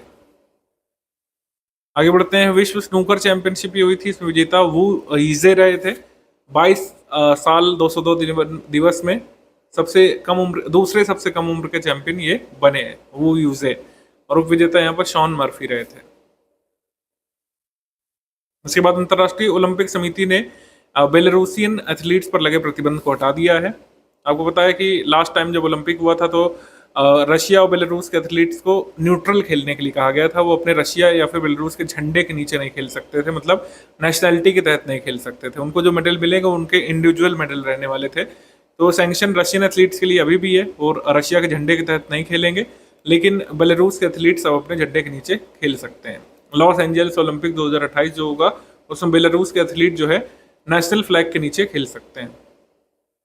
आगे समिट सेक्शन पर आ जाते हैं। DRDO का मेगा एग्जीबिशन मोतिहारी बिहार में हुआ था। इसकी थीम थी a conclave of peace, truth and science. Conclave of peace, truth and science. उत्तर क्षेत्रीय कृषि सम्मेलन, north region agricultural conference, Lucknow में हुआ था। कृषि मंत्री और मुख्यमंत्री योगी आदित्यनाथ जी इसमें शामिल हुए थे। ये लखनऊ में हुआ था। नकली कीटनाशकों और उर्वरकों पर नियंत्रण, उर्वरकों की कालाबाजी बाजारी पर रोक लगाने के लिए इस पर विमर्श हुआ था। संघाई सहयोग संगठन के रक्षा मंत्रियों की बैठक बिश्केक में हुई थी, किर्गिस्तान में, बिश्केक किर्गिस्तान में। और डिफेंस मिनिस्टर राजनाथ सिंह ने 2 सेट जो हमारे भीष्म आरोग्य मैत्री हेल्थ क्यूब के हैं, ये किर्गिस्तान को गिफ्ट में दिए थे। अमेरिका और ईरान के मध्य शांति वार्ता हुई थी इस्लामाबाद, पाकिस्तान में, एक 3rd प्लेस पर हुई थी। तो यूएस ईरान के टॉक्स ये कहाँ पे हुए थे, यही हमारे एग्जाम के लिए सबसे जरूरी न्यूज रहेगी। आप इसमें स्टार मार्क करिए, जरूर पूछा जा सकता है कि जो वार्ता हुई थी ये किस तीसरे तटस्थ देश में हुई थी। यूएस ईरान की वार्ता हुई थी इस्लामाबाद, पाकिस्तान में। वार्ता पाकिस्तान में की मध्यस्थता में की गई थी। और इसमें कौन कौन आया था ये देख सकते हैं। जैसे जो है यहाँ पर वाइस प्रेसिडेंट जेडी वैंस शामिल हुए थे, यूएस डेलीगेशन को इन्होंने लीड किया था। कई सारे इशू पर टॉक्स हुई थी, लेकिन टॉक्स एंडेड विदाउट एग्रीमेंट, इसमें फाइनल एग्रीमेंट नहीं अचीव हो पाया था। आगे बढ़ते हैं। भारत और जापान के मध्य जो है प्रथम एआई रणनीतिक वार्ता हुई थी मुंबई, महाराष्ट्र में। भारत जापान के मध्य एआई पर प्रथम रणनीतिक वार्ता हुई थी मुंबई, महाराष्ट्र में। ये एक सेक्रेटरी लेवल मीट थी, इसमें कोई भी मंत्री नहीं शामिल हुए थे। जैसे इसमें कह दें कि हमारे जो है सूचना प्रौद्योगिकी मंत्री शामिल हुए, तो नहीं, वो नहीं शामिल हुए। ये सेक्रेटरी लेवल टॉक्स थी। प्रथम अंतर्राष्ट्रीय नेत्र विज्ञान अनुसंधान सम्मेलन ये न्यू दिल्ली में हुआ था। ठीक है, न्यू दिल्ली में नेत्र रोग विशेषज्ञों ने इसमें पार्टिसिपेट किया था। जीवाश्म ईंधन से दूर जाने के लिए समर्पित पहला अंतर्राष्ट्रीय सम्मेलन सेंटा मार्टा, कोलंबिया में हुआ था। First international conference dedicated to moving away from fossil fuels, Santa Marta, Colombia में हुआ था, कोलंबिया में। आगे बढ़ते हैं।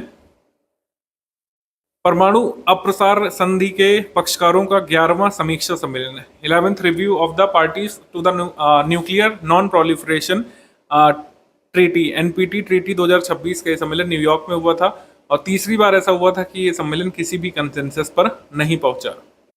इंडिया एनपीटी का सदस्य नहीं है, ये कई बार यूपीएससी में पूछा जाता है, स्टेट पीसीएस में। क्या न्यूक्लियर नॉन प्रोलिफरेशन ट्रीटी का भाग है भारत? नहीं, क्योंकि इसको डिस्क्रिमिनेटरी मानता है इसके नियमों को भारत। और जो है कॉम्प्रिहेंसिव टेस्ट बैन ट्रीटी का भी भाग भारत नहीं है। ये 2 मेजर एग्रीमेंट्स का भाग भारत नहीं है। संयुक्त राष्ट्र वन मंच यानी कि 21st session of the United Nations forest forum, ये कहाँ पे हुआ था? न्यूयॉर्क में।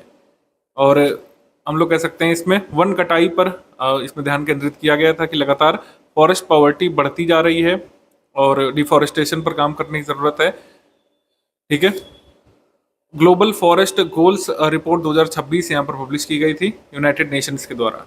यूनाइटेड नेशंस पब्लिश की थी global forest goals report 2026।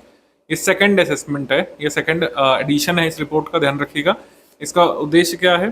Sustainable forest management और डिफॉरेस्टेशन को रोकना 2030 तक। आगे है 79वीं वैश्विक स्वास्थ्य सभा जिनेवा, स्विट्जरलैंड में हुई थी।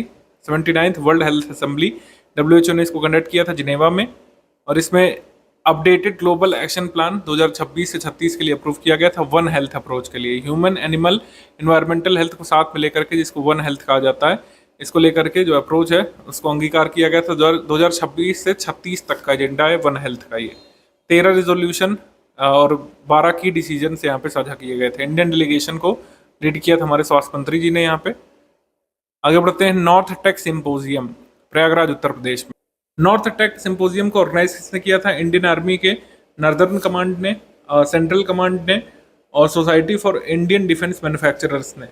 प्रयागराज, उत्तर प्रदेश में इसको आयोजित किया गया था। इसको इनॉग्रेट किया था हमारे रक्षा मंत्री जी ने। इसका थीम था रक्षा त्रिवेणी संगम, जहां प्रौद्योगिकी, उद्योग और सैनिक कौशल का समागम या संगम होता है। रक्षा त्रिवेणी संगम। फ्रूट होराइजन, ये लखनऊ में मनाया गया था आईकार के द्वारा। भारतीय कृषि अनुसंधान परिषद के द्वारा ये बनाया गया था लखनऊ में। फ्रूट होराइजन कृषि मंत्री इसमें शामिल हुए थे। केंद्रीय कृषि मंत्री शिवराज सिंह चौहान जी इसमें सम्मिलित हुए थे। आगे है दुर्लभ बीमारियों पर राष्ट्रीय सम्मेलन, ये न्यू दिल्ली में हुआ था। दुर्लभ बीमारियों पर राष्ट्रीय सम्मेलन, इसमें प्रतिरोगी वित्तीय सहायता 20 लाख रुपए से बढ़ाकर के 50 लाख कर दिया। रेयर डिसीजेस क्या क्या है? रेयर डिसीजेस हैं जैसे थैलीसीमिया है, हीमोफीलिया है, फिनाइलकीटोनुरिया है, ऐसी डिसीजेज जो लोगों के हाथ में नहीं, जो जेनेटिक डिसीजेज हैं, जो बहुत कम लोगों को प्रभावित करती हैं और जिसका इलाज काफ़ी महंगा है। ठीक है, रेयर डिसीजेज भी कह सकते हैं आप, ऑर्फन डिसीजेज भी कई बार कहा जाता है। आगे है किम्बरले प्रोसेस की अंतर्राष्ट्रीय बैठक की हुई थी मुंबई महाराष्ट्र में। किम्बरले प्रोसेस की ये जो बैठक हुई थी, इसमें इंडिया को चेयरमैनशिप मिल गई किम्बरले प्रोसेस की। ये बहुत जरूरी है। जब भी किसी संगठन या ट्रीटी की अध्यक्षता मिल जाती भारत को, तो किम्बरले प्रोसेस की अध्यक्षता मिल गई है 1 जनवरी 2026 से भारत को। तो ये काफ़ी इंपॉर्टेंट फैक्ट है, इसको ध्यान रखिएगा एग्जाम में, इसको स्टार मार्क करिए, काफ़ी ज़रूरी है। किम्बरले प्रोसेस की अध्यक्षता मिल गई भारत को 1 जनवरी 2026 से। किम्बरले प्रोसेस है क्या, सबसे पहले समझ लेना जरूरी है। तो किम्बरले प्रोसेस किससे संबंधित है? डायमंड ट्रेड से संबंधित है। इसका मेजर ऑब्जेक्टिव है कि ऐसे डायमंड के खरीद फरोख्त को रोकना जो कन्फ्लिक्ट अराउज करने में इस्तेमाल किए जाते हों, या फिर कन्फ्लिक्ट कराने के लिए, सरकारों को गिराने के लिए, है ना, लड़ाई दंगा कराने के लिए, लोगों को आपस में लड़वाने के लिए अगर कोई डायमंड का ट्रेड हो रहा है तो उसको रोकना उद्देश्य है ये। तो यही है किम्बरले प्रोसेस, जिसकी अध्यक्षता भारत को मिल गई है। 1 जनवरी 2003 से यूनाइटेड नेशंस के रेजोल्यूशन से किम्बरले प्रोसेस अस्तित्व में आया है। इसमें करीब 60 सदस्य हैं और इंडिया फाउंडिंग मेंबर्स में से एक है। 2026 की अध्यक्षता मिल गई है भारत को। 2026 की अध्यक्षता मिल गई भारत को, और इंडिया की जो कह सकते हैं चेयरमैनशिप है, वो 3C पर आधारित रहेगी: credibility, compliance and consumer confidence. ठीक है, ये ध्यान रखिएगा। तो किम्बरले प्रोसेस के बारे में आप समझ गए, और इसका जो सेशन जो है इंटर सेशनल मीट, ये कहाँ पे हुई थी? मुंबई महाराष्ट्र में। डायमंड ट्रेड से संबंधित है किम्बरले प्रोसेस। सिकल सेल रोग के लिए भारत की पहले स्वदेशी जो है CRISPR बेस्ड जीन थेरेपी, ये हम डिस्कस कर चुके हैं। बिरसा 101 पर ये कार्यशाला हुई थी। बिरसा 101 क्या है? इंडिया फर्स्ट इंडिजिनस CRISPR, ये क्रिस्पर बेस्ड जीन थेरेपी है सिकल सेल डिसीज को क्योर करने के लिए। अब इसी पर वर्कशॉप हुई है। सिकल सेल डिसीज जो कि एक अगेन हीमोफीलिया थैलेसीमिया जैसा एक रोग है, जिसमें बेसिकली RBC का जो शेप है वो हंसिया जैसा हो जाता है, तो ऑक्सीजन कैरी करने में दिक्कत होती है और हमारा शरीर बीमार पड़ता है।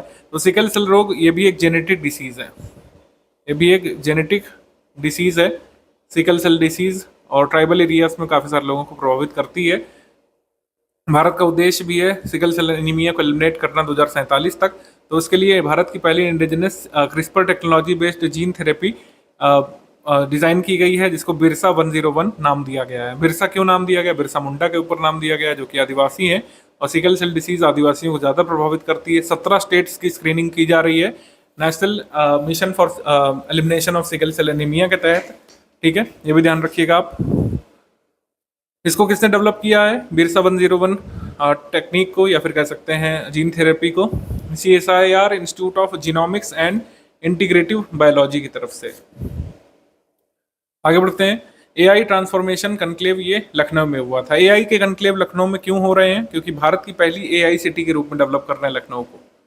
इंडिया फर्स्ट AI सिटी के रूप में इसको डेवलप करना है।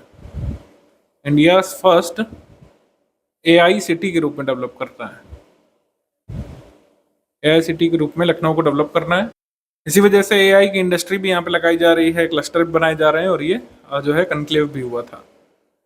इंडियन फार्माकोपिया 2026 पर वैश्विक सम्मेलन, ये हैदराबाद में हुआ था। ये ड्रग स्टैंडर्ड्स पर आधारित कॉन्फ्रेंस है, ये हैदराबाद में होता है। इंडियन फार्माकोपिया कॉन्फ्रेंस, ये जो है ये फार्मा पर आधारित कॉन्फ्रेंस है, ये तेलंगाना में हुआ था, हैदराबाद में। आगे बढ़ते हैं। भारत इनोवेट्स 2026 केंद्रीय शिक्षा मंत्रालय के अंतर्गत इसको किया गया था, और फ्रांस के नीस में आयोजित किया जाएगा। वैसे भारत इनोवेट्स कार्यक्रम ये फ्रांस के नीस नामक जगह पर होगा। भारत फ्रांस नवाचार वर्ष है ये 2026 का, आपको पता है। India France year of innovation. IIT Bombay Bharat innovates 2026 के तहत भारत की पहली इंटीग्रेटेड CCUS फील्ड प्रयोगशाला सुविधा भी स्टैब्लिश कर रहा है। इसका उद्घाटन किया गया था हमारे करंट शिक्षा मंत्री के द्वारा, जो कि जल्द हट भी सकते हैं। ठीक है। India first fully developed pilot scale platform that integrates carbon capture and its utilisation. तो भारत की पहली जो है कह सकते हैं CCUS फील्ड लेबोरेटरी, ये इसको भी इनॉग्रेट किया गया है। कहाँ पे? तो भारत की पहली carbon capture and utilisation with geological carbon dioxide sequestration, ये फैसिलिटी कहाँ पे लगाई गई है? एग्जाम में आएगा, IIT बॉम्बे। IIT बॉम्बे में इस फैसिलिटी को इनॉग्रेट किया गया है, IIT Bombay. Carbon capture and utilisation facility ये कहाँ पे लगाई गई है? आईआईटी बॉम्बे में, आईआईटी बॉम्बे में। ये बहुत ज़रूरी है, इसको भी स्टार मार्क करिए। मेरे हिसाब से ये क्वेश्चन रखा है आपके एग्जाम में, सभी स्टेट पीसीएस के लिए ज़रूरी है, आरएस के लिए, यूपीपीएससी के लिए, प्रीलिम्स अपर के लिए बहुत ज़रूरी है, बीपीएससी के लिए भी, कि भारत की पहली integrated carbon capture and utilisation with geological carbon dioxide sequestration technology की फैसिलिटी कहाँ पे लगाई गई है? आईआईटी बॉम्बे में। अमेरिकी राष्ट्रपति डोनाल्ड ट्रंप ने चीन की यात्रा की थी बीजिंग में, और कई सारे सेंसिटिव इशू डिस्कस किए गए थे, जैसे Iran war, rare earth minerals, ये सब डिस्कस किए गए थे, लेकिन कोई भी फाइनल एग्रीमेंट यहाँ पे नहीं हुआ था। मेला महोत्सव जो राज्य स्पेसिफिक होते हैं, राष्ट्रीय बौद्धिक संपदा महोत्सव, ये देहरादून में मनाया गया था, देहरादून में, ठीक है। किसके द्वारा? नेशनल इंटेलेक्चुअल प्रॉपर्टी फेस्टिवल, ये council of scientific and industrial research CSIR, Indian Institute of petroleum, Dehradun ने मनाया था। आगे है बोगोटा अंतर्राष्ट्रीय पुस्तक मेला, ये बोगोटा कोलंबिया में हुआ था, और इंडिया ने as a guest of honour participate किया था, ये जरूरी है। बोगोटा कोलंबिया में जो ये अंतर्राष्ट्रीय पुस्तक मेला लगा था, इसमें इंडिया को गेस्ट ऑफ ऑनर के तौर पर आमंत्रित किया गया था, ठीक है। आगे है ranks report index, world military expenditure trends report में आया है, शीर्ष सैन्य खर्च करने वाले राज्य में अमेरिका टॉप पर, चाइना सेकंड पर, रशिया थर्ड, जर्मनी फोर्थ पर, और इंडिया फिफ्थ पर है, इंडिया फिफ्थ पर है। आगे है वर्ल्ड प्रेस फ्रीडम इंडेक्स, तो प्रेस फ्रीडम इंडेक्स में इंडिया की रैंक है 157, और पिछले साल इंडिया की रैंक क्या थी? 151। तो इंडिया की रैंक यहाँ पर लगातार खराब हो रही है प्रेस फ्रीडम इंडेक्स में। ये रिपोर्टर्स विदाउट बॉर्डर्स RSF के द्वारा जारी किए जाने वाला इंडेक्स है, 157वीं रैंक भारत को मिली है। तो इनके अनुसार इंडिया का प्रेस फ्रीडम पाकिस्तान और बांग्लादेश से भी खराब है। आगे है पंचायत उन्नति सूचकांक, पंचायत एडवांसमेंट इंडेक्स 2.0, इसको कह सकते हैं दूसरा एडिशन है। इसमें ग्राम पंचायतों को ऐसे रैंक नहीं किया जाता राज्यवार की, कौन सी ग्राम की पंचायतें अच्छी हैं, रैंकिंग मतलब राज्यों को नहीं मिलती है। इसमें पंचायतों को as a whole individually rank किया जाता है, स्टेट वाइज, समझे नहीं? इसको ऐसे समझिए कि 9 प्रमुख जो पॉइंट्स हैं उन पर मूल्यांकन किया जाता है देश भर की सारी पंचायतों को, और इसमें राज्यवार आंकड़े निकाले जाते हैं कि जो ये 5 परफॉर्मेंस कैटेगरीज हैं, तो कितनी ग्राम पंचायतें किस स्टेट्स की इन पर्टिकुलर परफॉर्मेंस कैटेगरीज में आती हैं। यानी कि पंचायत एडवांसमेंट इंडेक्स में achiever, front runner, performer, aspirant और बिगिनर कैटेगरी है। अब उत्तर प्रदेश की कितनी पंचायतें बिगिनर कैटेगरी में हैं, कितनी जो है अचीवर कैटेगरी में, इस तरीके से रैंकिंग होती है। राज्यों की रैंकिंग इसमें नहीं होती है। ये अच्छी बात है कि एक राज्य दूसरे राज्य को नीचा ना दिखाए, सब लोग अपने अपने में फोकस करें। अब इसमें यह है कि मतलब त्रिपुरा के पास सबसे ज़्यादा फ्रंट रनर पंचायतें हैं, इस तरीके से त्रिपुरा के पास सबसे ज़्यादा फ्रंट रनर पंचायतें हैं। उत्तर प्रदेश में 51 फ्रंट रनर पंचायतें हैं 57,668 ग्राम पंचायतों में से। राजस्थान के पास सिर्फ 8 ग्राम पंचायत ऐसी हैं फ्रंट रनर वाली, और बिहार के पास सिर्फ 2 हैं, ठीक है। तो इस तरीके से यहाँ पे बताया गया है। मेरे हिसाब से इसमें एग्जाम में पंचायत एडवांसमेंट इंडेक्स में कितनी कैटेगरी होती हैं और ये स्कोर पे आधार पर क्वेश्चन पूछ सकते हैं, ठीक है। ये अचीवर कैटेगरी में कितना स्कोर यहाँ पे पंचायत का होना चाहिए? 90 एंड अबव। फ्रंट रनर के लिए 75, 2 लेस देन 90। परफॉर्मर के लिए 60 से 75 का स्कोर होना चाहिए। एस्पिरेंट ग्राम पंचायत के लिए 40 और 60 के बीच, और बिगिनर के लिए 40 से कम स्कोर जिसका हो, ठीक है। तो 9 थीमेटिक एरियाज पर ये फोकस्ड है। इसमें 150 इंडिकेटर्स, 230 डेटा पॉइंट्स का यूज़ किया गया और 9 थीमेटिक एरियाज पर फोकस किया गया है। कितने थीम्स पर आधारित है पंचायत एडवांसमेंट इंडेक्स? 9 थीम्स पर। 9 थीम्स की कौन कौन सी हैं ये भी देख लेते हैं भाई। पॉवर्टी है, हेल्थ है, child welfare, water, environment, infrastructure, social justice, good governance और वुमेन्स एम्पावरमेंट, इस पर आधारित है पंचायत एडवांसमेंट इंडेक्स। भारत की स्कूली शिक्षा प्रणाली पर report on school education system, NITI Aayog ने जारी की है, ठीक है। और इसमें 13 की रिकमेंडेशन और 33 सजेस्टेड इम्प्लीमेंटेशन पाथवे बताए गए हैं। इसको 3 कैटेगरी में बांटा गया है, शॉर्ट, मीडियम और लॉन्ग टर्म। शॉर्ट, मीडियम और लॉन्ग टर्म। इसमें स्कूल इंफ्रास्ट्रक्चर पे भी फोकस किया गया है। इसमें फोकस किया गया है कि डिजिटल लर्निंग सिस्टम स्कूल में है कि नहीं, कंप्यूटर है कि नहीं, इंटरनेट कनेक्टिविटी है कि नहीं, स्मार्ट क्लास है कि नहीं, बिजली आती है कि नहीं आती, इन सब चीज़ों पे भी फोकस किया है इस रिपोर्ट में। वर्ल्ड माइग्रेशन रिपोर्ट आ चुकी है, 13वां संस्करण है ये। और भारत विश्व में सबसे अधिक रेमिटेंस प्राप्त करने वाला देश है हमेशा की तरह, ठीक है। सर्वाधिक रेमिटेंस मिला है भारत को। अंतर्राष्ट्रीय प्रवासियों की संख्या 304 मिलियन है। विश्व जनसंख्या में प्रवासियों का अनुपात 3.7% है।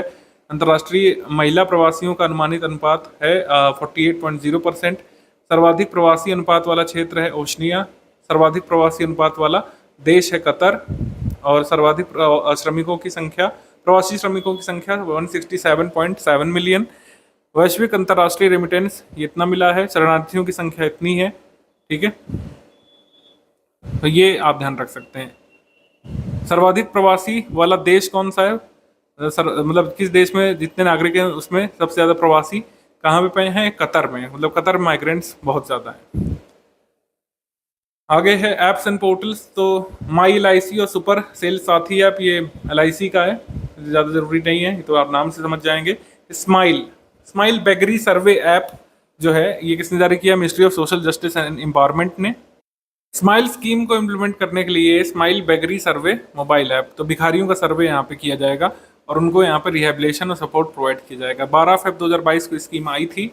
इसका उद्देश्य यही है कि जो बहुत ही मार्जिनलाइज सेक्शन ऑफ सोसाइटी है, जैसे भिखारी, भीख मांगने वाले व्यक्ति, ठीक है, तो उनका सर्वे करके ट्रांसजेंडर पर्सन्स जो हैं, जो भी एक तरीके से भीख मांगने का ट्रेडिशनली काम करते हैं, तो उनका रिहेबिलिटेशन करना और स्कीम के इम्प्लीमेंटेशन को देखने के लिए स्माइल बेगरी ऐप लाया गया है। जीवन, ये सामाजिक न्याय और अधिकारिता मंत्रालय की तरफ से ये आया, जीवन ऐप और शतायु ऐप। तो जीवन का मतलब है joint empowerment and virtual assistance network, safety wellbeing access to health care services, किसके लिए, सीनियर सिटीजन्स के लिए है। शतायु का मतलब है ये एक जीरियाट्रिक केयर गिवर डैशबोर्ड होगा, तो मतलब जो बुजुर्ग व्यक्ति हैं उनको जीरियाट्रिक केयर मिल रही है कि नहीं मिल रही है, इसको इंश्योर करने के लिए 2 ये एप्लीकेशन लाए गए हैं, शतायु और जीवन। पोर्टल है जनानी पोर्टल, ये चर्चा में था, ये ministry of health and family welfare की तरफ से आया है। आयुष्मान भारत डिजिटल मिशन के संरचना के अनुरूप इसको विकसित किया गया है। जनानी का मतलब यहाँ पर जाहिर सी बात है लैक्टेटिंग मदर, प्रेग्नेंट मदर, इनके बारे में बात की जा रही है।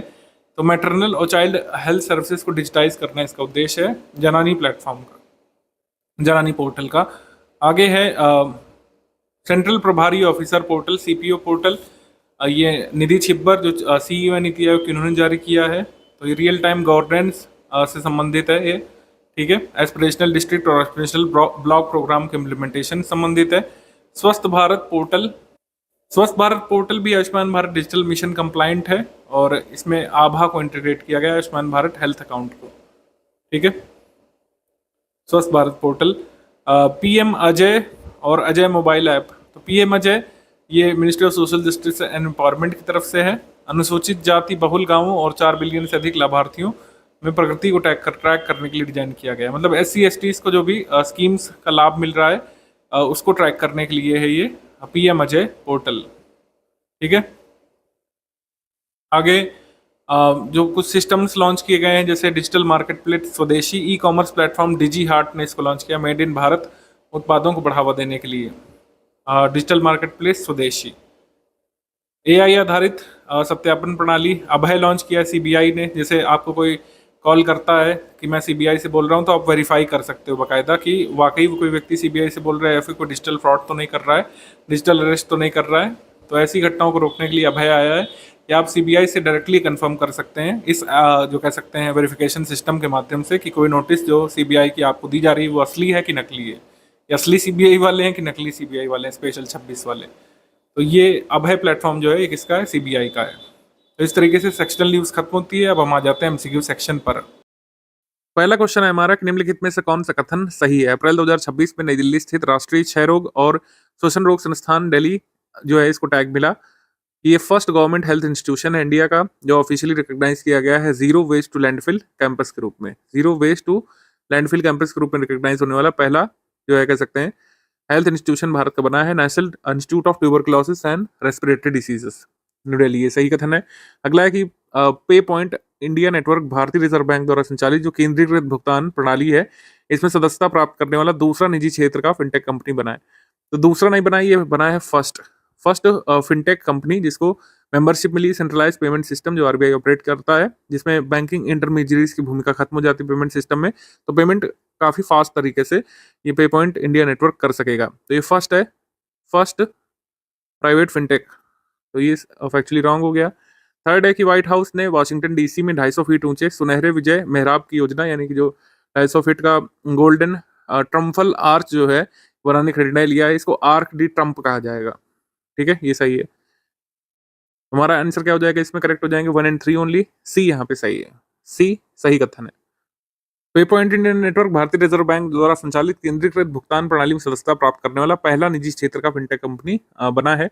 और पे पॉइंट इंडिया नेटवर्क इस उपलब्धि हासिल करने के साथ क्या होगा कि अब जो इंटरमीडियरी बैंक्स हैं उनके बिना आरटीजीएस और नेफ्ट सर्विसेज का उपयोग कर सकेगा, जिससे ट्रांजैक्शन एकदम स्पीडी तरीके से हो सकते हैं। तो 250 फुट ऊंचा ये आर्च ये बनने वाला है, इसको आर्क डी ट्रम्फ बोल रहे हैं।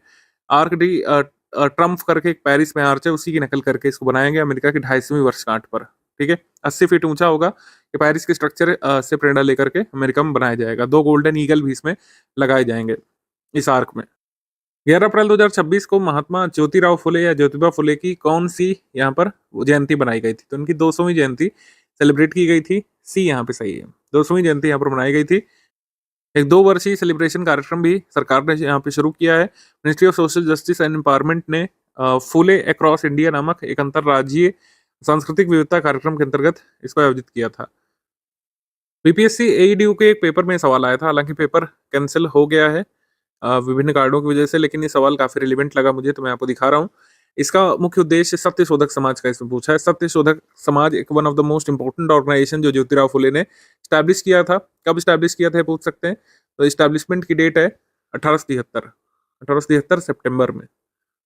1873 सितंबर में इसको जो है खोला गया था पुणे में, सत्य शोधक समाज। इसकी आइडियोलॉजी से एसोसिएटेड सवाल पूछा था बीपीएससी ने इसमें कि ब्राह्मणवादी प्रभुत्व को चुनौती देना और निचली जातियों के लिए समानता को बढ़ाना इसका उद्देश्य था। यस, बिल्कुल सही। महिलाएं और निचली जातियों, जो शूद्र और अतिशूद्र कहे जाते थे, उनकी सार्वभौमिक शिक्षा की दिशा में काम करना उद्देश्य था। यस। समाज में अस्पृश्यता के विचार को एक आवश्यक सामाजिक प्रथा के रूप में बढ़ावा दिया। ये यहाँ पे रॉन्ग हो जाएगा। अस्पृश्यता को बहुत ही अनावश्यक प्रथा इन लोगों ने माना था।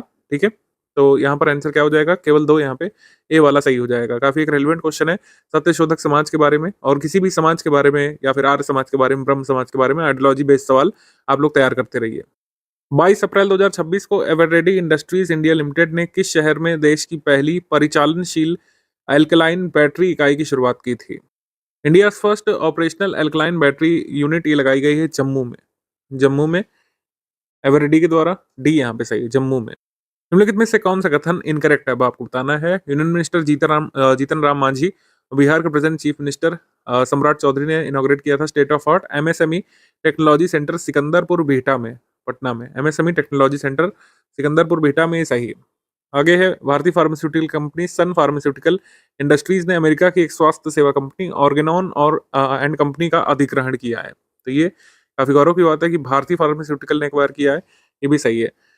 फिर अगला है कि आंध्र प्रदेश चीफ मिनिस्टर रेवंत रेड्डी ने तेलंगाना में मतलब ये फ्लैग ऑफ किया था payload fairing of Skyroot aerospace Vikram one rocket की हैदराबाद में। तो ये रॉन्ग हो जाएगा। तेलंगाना के सीएम है रेवंत रेड्डी, आंध्र प्रदेश सीएम यहाँ पर लिख रखा है, यहाँ पर तेलंगाना होना चाहिए।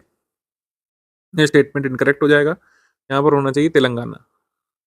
तेलंगाना के मुख्यमंत्री ने इसको फ्लैग ऑफ किया था, तो ऑप्शन हो जाएगा इसमें सी वाला, ओनली 3 या केवल 3। ठीक है, तेलंगाना चीफ मिनिस्टर रेवंत रेड्डी ने स्काई रूट एरोस्पेस के विक्रम-1 फ्लाइट व्हीकल को जो है फ्लैग ऑफ किया है। अभी रॉकेट को फ्लैग ऑफ नहीं किया गया है। ये India first privately built orbital rocket है, इसको जो है जल्दी लॉन्च किया जाएगा।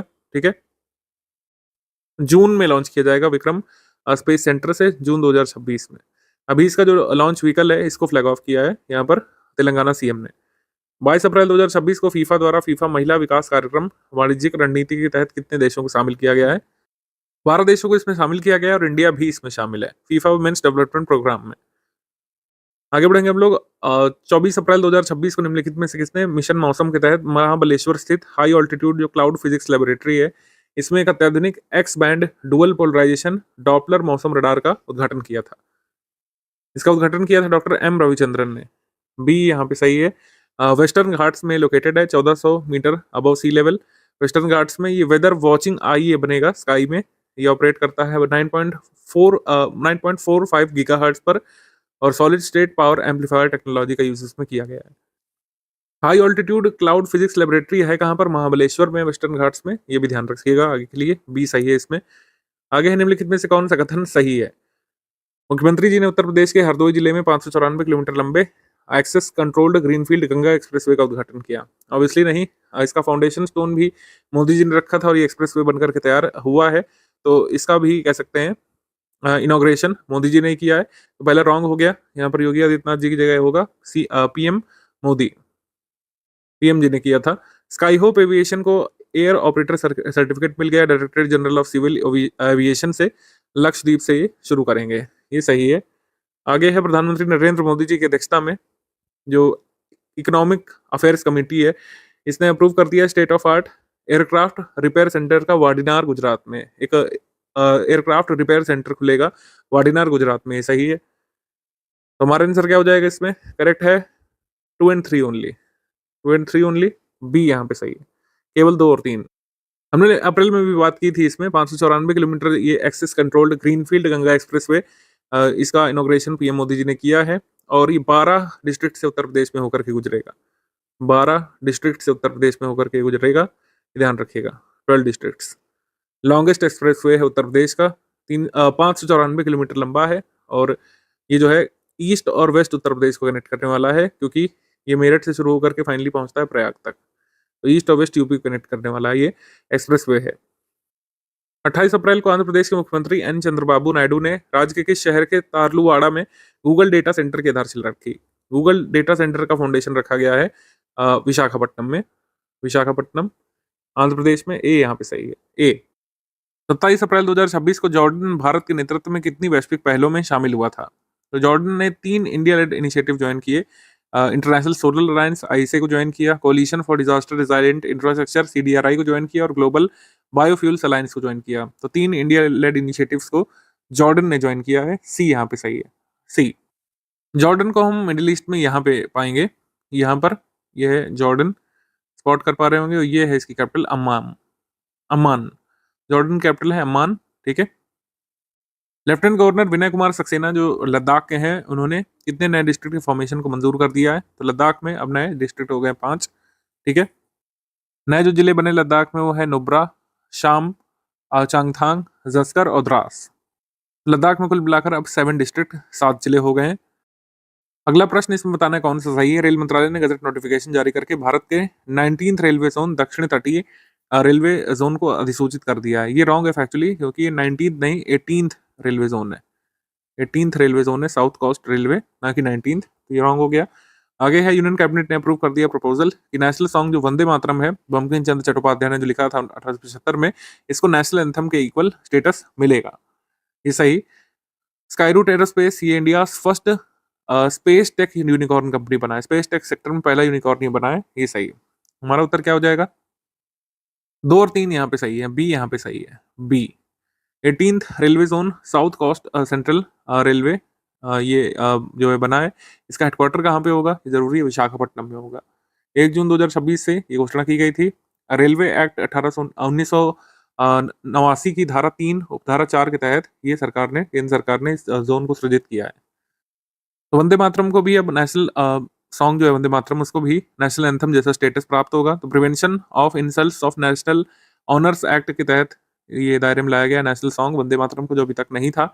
तो सेम लीगल फ्रेमवर्क वर्क करेगा जो नेशनल एंथम के लिए करता है, नेशनल सॉन्ग वंदे मातरम के लिए भी वही लीगल फ्रेमवर्क वर्क करेगा, यानी कि कोई डिसरिस्पेक्ट, कोई ऑब्स्ट्रक्शन जो सिंगिंग ऑफ नेशनल एंथम के दौरान जैसे होता है, नेशनल सॉन्ग वंदे मातरम गाते समय भी वो कॉग्निजेबल ऑफेंस माना जाएगा। अगर कोई भी वंदे मातरम के गायन के दौरान कोई प्रकार का अनादर करता है गीत का, या फिर बाधा डालता है, वे संज्ञेय अपराध होगा।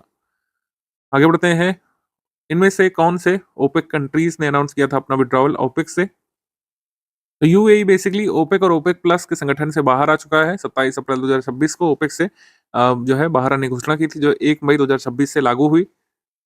ओपेक के बारे में बैकग्राउंड थोड़ा सा बताना चाहिए। बगदाद कॉन्फ्रेंस 1960 में अस्तित्व में आया है, एक परमानेंट इंटर गवर्नमेंटल ऑर्गेनाइजेशन है, ज्यादातर ऑयल प्रोड्यूसिंग नेशंस इसमें शामिल है मिडिल ईस्ट के। इसका सेक्रेटरीट कहाँ पर है? वियना, ऑस्ट्रिया में। 1 जुलाई 2026 से निम्नलिखित में से किस देश ने उच्च प्रदूषण फैलाने वाले वाहनों पर एक नया हरित कर लगाने की घोषणा की है? तो ग्रीन टैक्स इंपोज करेगा नाइजीरिया, नाइजीरिया ग्रीन टैक्स लगाएगा अपने प्रदूषण फैलाने वाले वाहनों पर।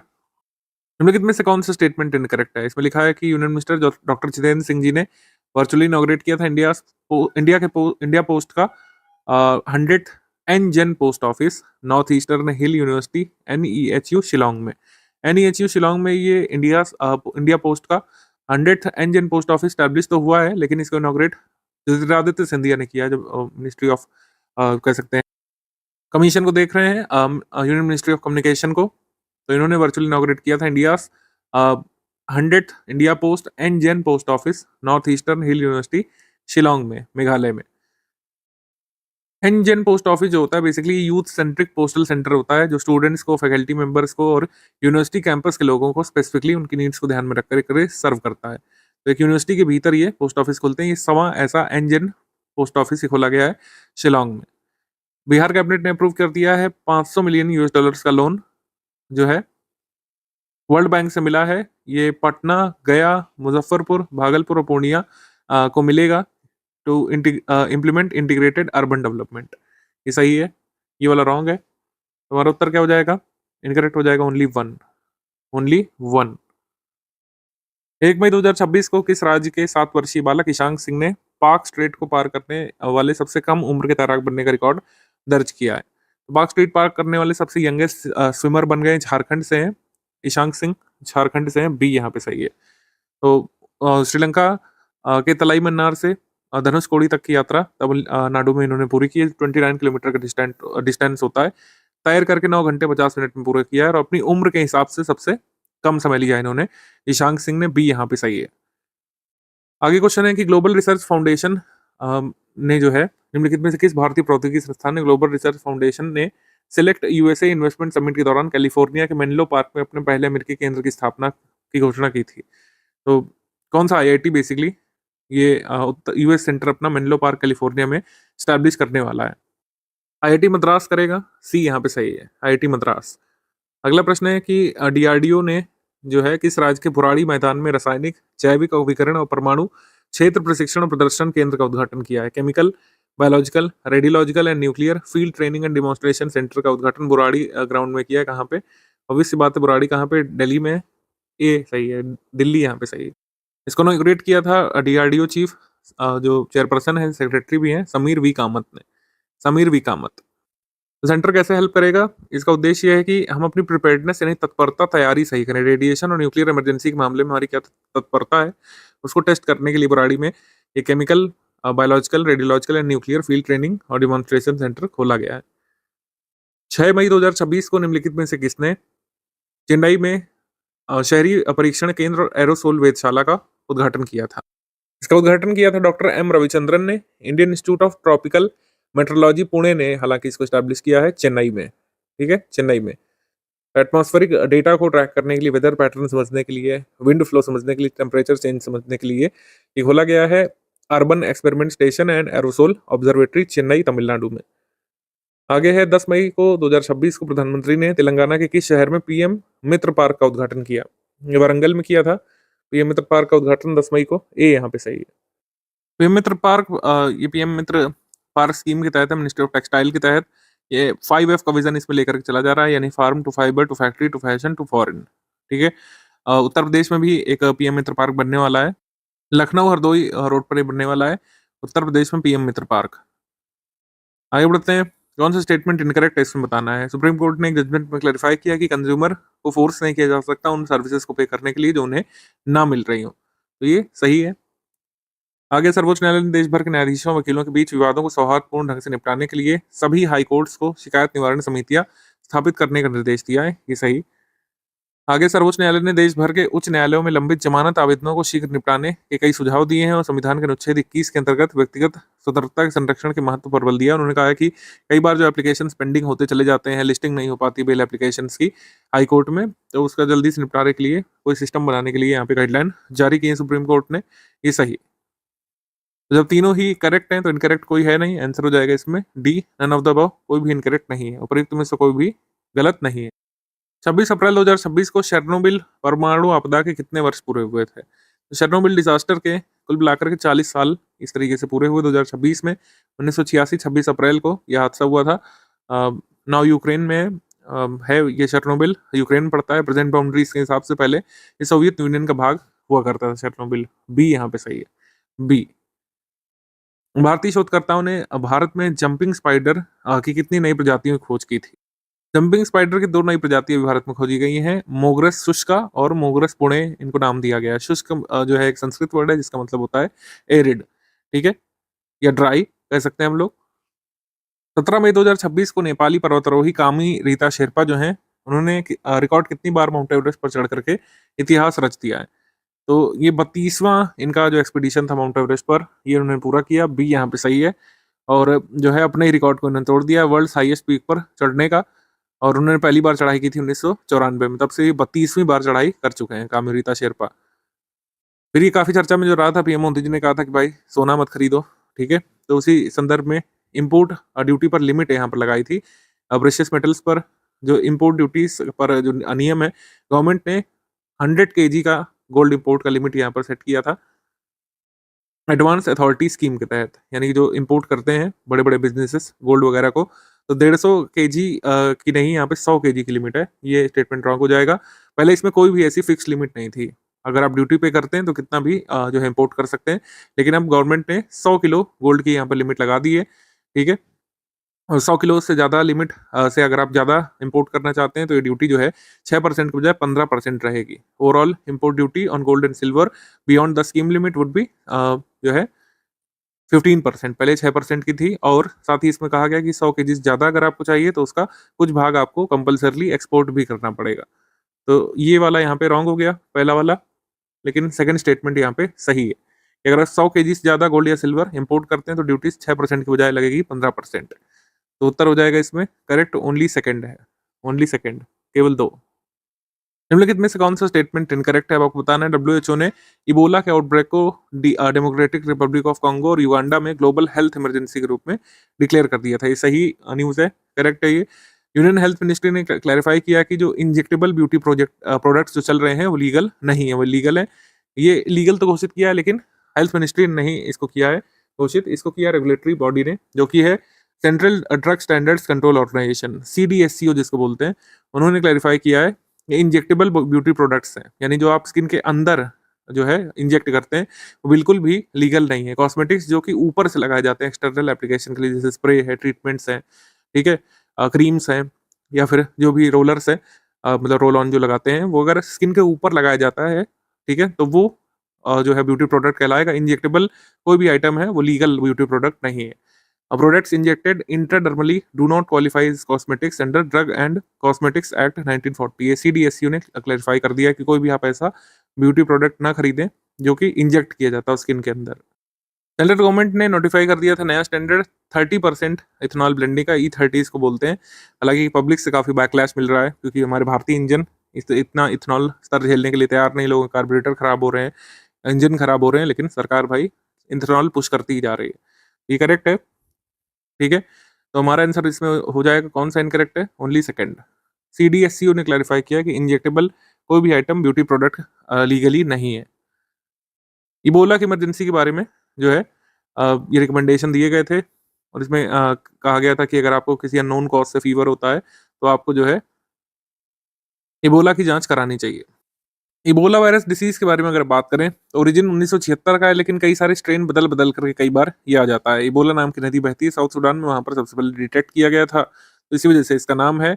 एनिमल टू ह्यूमन फैलता है और ह्यूमन टू ह्यूमन भी फैलता है। ह्यूमन टू ह्यूमन ट्रांसमिशन जो है ये ब्रोकन स्किन के माध्यम से होता है, बॉडी फ्लूइड्स जैसे स्वेट के माध्यम से होता है, ठीक है, और जो है सलाइवा वगैरह के माध्यम से भी स्प्रेड होता है। तो fever, extreme fatigue, muscle pain ये इनिशियल सिम्टम्स है, और इसको ट्रीट ना किया गया तो वोमिटिंग शुरू हो जाती है, किडनी लीवर फंक्शन खराब होने लगता है, इंटरनल ब्लीडिंग हो जाएगी, और लीथल काफ़ी ज़्यादा है, इसमें डेथ रेट काफ़ी ज़्यादा है बोला कि इस वजह से अफ्रीकन कंट्रीज़ को काफ़ी इससे प्रभावित होना पड़ता है समय समय पर। इसका आउटब्रेक अफ्रीकन कंट्रीज़ में देखने को मिलता ही है, खासकर गरीब अफ्रीकन कंट्रीज़ में। मई 2026 में भारतीय खेल प्राधिकरण ने मेरा युवा भारत या माई भारत नामक प्लेटफॉर्म के सहयोग से राष्ट्रमंडल खेल यानी कॉमनवेल्थ गेम्स जो होने भारत में 2030 में, उसके लिए कौन से कितने इनिशिएटिव लॉन्च किए? 3 इनिशिएटिव बेसिकली लॉन्च किए गए हैं स्पोर्ट्स अथॉरिटी ऑफ इंडिया की तरफ से। ये है Commonwealth games torch design competition, Commonwealth games reel challenge और कॉमनवेल्थ गेम्स क्विज। ये 3 चैलेंज जो है लॉन्च किए गए हैं। कॉमनवेल्थ गेम्स जो है ये भारत में होने हैं, ये आपको पता है, वेन्यू भी पता है, सी यहाँ पे सही है। 13 मई 2026 को आर्थिक मामलों की मंत्रिमंडलीय समिति ने अहमदाबाद सरखेज से कहां तक semi high speed double line railway परियोजना को स्वीकृत कर दिया है। ये भारत की पहली semi high speed rail corridor के रूप में होगी, ठीक है। ये चलेगी जो है धोलेरा से जो है अहमदाबाद तक। या फिर कह सकते हैं अहमदाबाद से धोलेरा तक चलेगी। 134 किलोमीटर लंबी ये इंडिजिनस टेक्नोलॉजी से युक्त भारत की पहली सेमी हाई स्पीड रेल होगी। ये डबल लाइन रेलवे प्रोजेक्ट है। 2031 तक, मतलब 30-31 तक कंप्लीट होने की बात इसमें कही जा रही है। निम्नलिखित में से कौन सा स्टेटमेंट करेक्ट है? पहला है, वाइस प्रेसिडेंट सीपी राधाकृष्णन ने one case one data initiative को लॉन्च किया और एआई बेस्ड चैटबॉट सुसहायक को सुप्रीम कोर्ट में लॉन्च किया। ऑब्वियस सी बात है, आप थोड़ा सा कॉमन सेंस भी लगा सकते हैं। सुप्रीम कोर्ट का कोई भी इनिशिएटिव, बड़ा इनिशिएटिव सीजेआई यहाँ पे जारी करेंगे, या फिर ministry of law and justice के जो मिनिस्टर हैं वो कर सकते हैं, उसके अलावा कोई नहीं करेगा। वाइस प्रेसिडेंट का तो कोई बिल्कुल भी लोकस नहीं है यहाँ पे। तो ये जारी किया था chief justice of India Suryakant ji presently. उन्होंने one case one data initiative और एआई बेस्ड चैटबॉट सुसहायक को सुप्रीम कोर्ट में लॉन्च किया था। तो पहला factually incorrect. Union health ministry ने एक नोटिफिकेशन इशू किया था जिससे प्री गैबलिन जो दवा है उसको शेड्यूल H1 में शामिल किया था ड्रग्स रूल्स में। ये आसानी से ना मिले, डॉक्टर के पर्चे के बिना, प्रिस्क्रिप्शन के बिना इसको ना बेचा जाए, क्योंकि कुछ स्टेट्स में इसका मिसयूज देखने को मिल रहा है। नर्वस पेन कम करने की दवा है, और मतलब नसों का दर्द कम करने की, जिनको दौरे वगैरह पड़ते हैं उसको ट्रीट करने की दवा है। ठीक है, ये सही है। 9 मई 2026 को 20 मीट्रिक टन हनी ये असम से यूएस भेजा गया था, बक्सर डिस्ट्रिक्ट से। ये सही है। तो उत्तर क्या हो जाएगा इसमें? 2 और 3 करेक्ट है। 2 और 3 करेक्ट है, पहला इनकरेक्ट हो गया। बी यहाँ पे सही है, बी। 22 मई 2026 को आरबीआई ने वित्तीय वर्ष 2025-26 के लिए केंद्र सरकार को कितने रुपए के अधिशेष हस्तांतरण किए? यानी how many rupees central government को सरप्लस ट्रांसफर के रूप में दिए आरबीआई ने? 2.86 लाख करोड़ रुपए दिए। बी यहाँ पे सही है, बी सही कथन है। ऐसे फिगर भी पूछ ले जाते हैं कई बार वनडे एग्जाम में, तो इसको ध्यान रखिएगा। वंदे भारत ट्रेन का कौन सा जो है कह सकते हैं कोच ये रवाना हुआ था? उत्तर प्रदेश के रायबरेली स्थित मॉडर्न कोच फैक्ट्री से कौन सी वंदे भारत ट्रेन को, या फिर बनी बनाई जो कोचेस हैं उसको रवाना किया गया?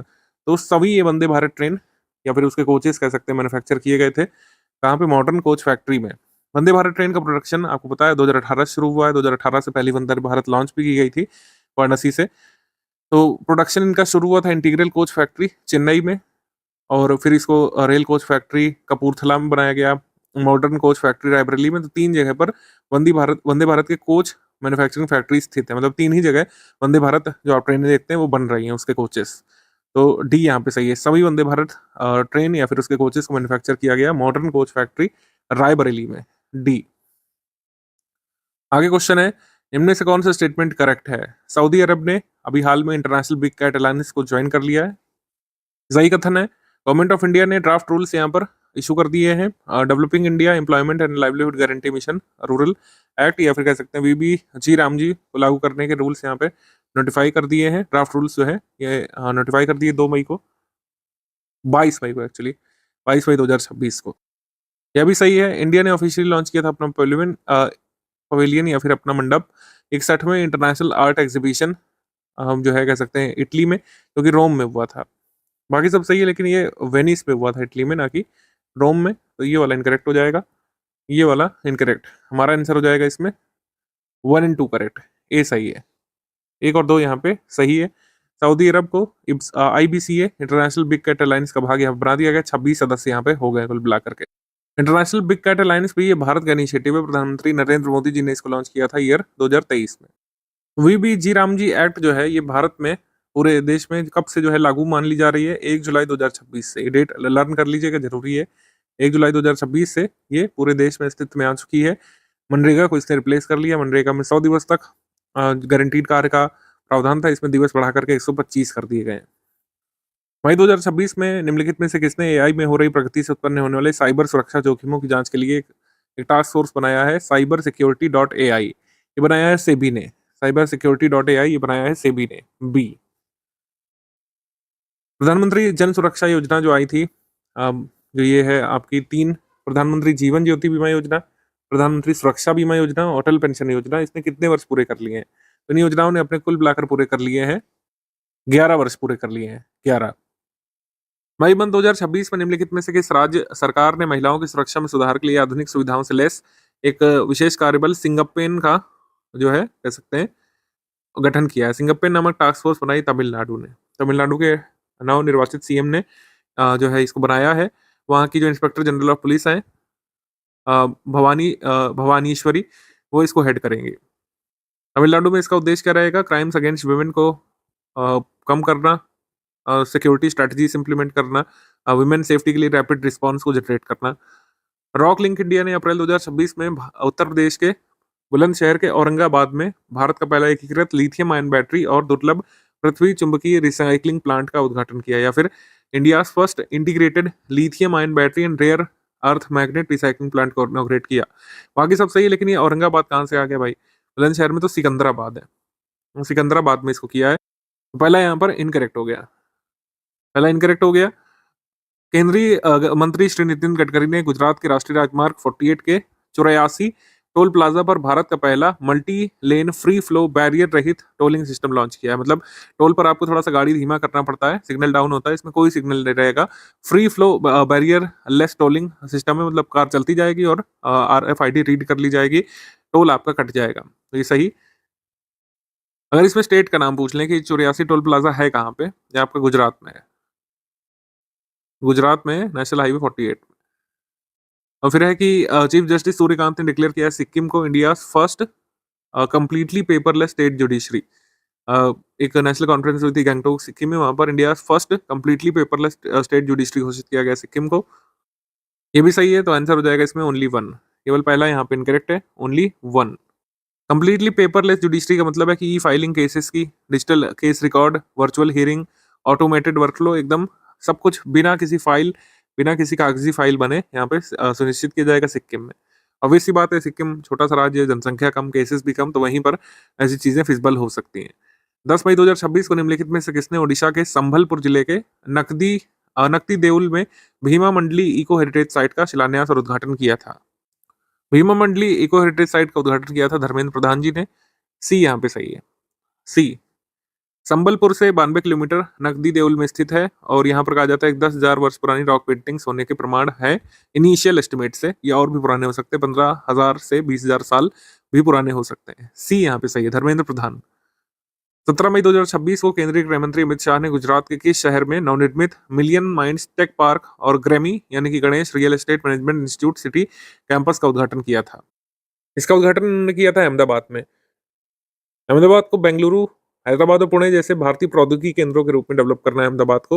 मतलब वैसे तो ये टेक्सटाइल वगैरह के लिए और इंडस्ट्रीज के लिए फेमस है, सर्विसेज के लिए, लेकिन बेंगलुरु, हैदराबाद और पुणे जैसा स्टेटस अहमदाबाद को दिलाने के लिए ये Million Minds Tech Park Ahmedabad में स्टैब्लिश किया गया है। 5 मई 2026 को प्रधानमंत्री नरेंद्र मोदी जी की अध्यक्षता में संसद में सर्वोच्च न्यायालय न्यायाधीशों की संख्या संशोधन विधेयक 2026 को पेश करने के प्रस्ताव को मंजूर किया गया था। ये सही। नंबर ऑफ जजेस बढ़ा दिए हैं फिर से पार्लियामेंट ने, पार्लियामेंट के पास पावर है। यूनेस्को ने कुंभलगढ़ फोर्ट को world's third longest continuous wall के रूप में रिकॉग्नाइज किया है। ये रॉन्ग है, सेकंड लॉन्गेस्ट के रूप में रिकॉग्नाइज किया है, ग्रेट वॉल ऑफ चाइना के बाद सेकंड लॉन्गेस्ट के रूप में रिकॉग्नाइज किया है। ठीक है। ऑयल इंडिया लिमिटेड ने राजस्थान के जैसलमेर जिले के दांडेवाला क्षेत्र में प्राकृतिक गैस के नए भंडार की खोज की थी। ये सही है, ये करेक्ट है। 1 and 3 ओनली यहाँ पे करेक्ट है आपका। ठीक है। नंबर ऑफ जजेस जो है ये बढ़ा दिए गए हैं, नंबर ऑफ जजेस सब 38 हो जाएंगे, चीफ जस्टिस को लाके चीफ जस्टिस को हटा के 37। आर्टिकल 123 के तहत पार्लियामेंट के पास ये पावर है नंबर ऑफ जजेस बढ़ाने के लिए। प्रेसिडेंट द्रौपदी मुर्मू जी ने सुप्रीम कोर्ट नंबर ऑफ जजेस अमेंडमेंट ऑर्डिनेंस 2026 को मंजूर कर दिया क्योंकि पार्लियामेंट सेशन में नहीं है। मई 2026 में यूनेस्को ने जो है कुंभलगढ़ फोर्ट की दीवार को world second longest continuous intact wall के रूप में रिकॉग्नाइज किया। ये काफी इंपॉर्टेंट है एग्जाम के लिए।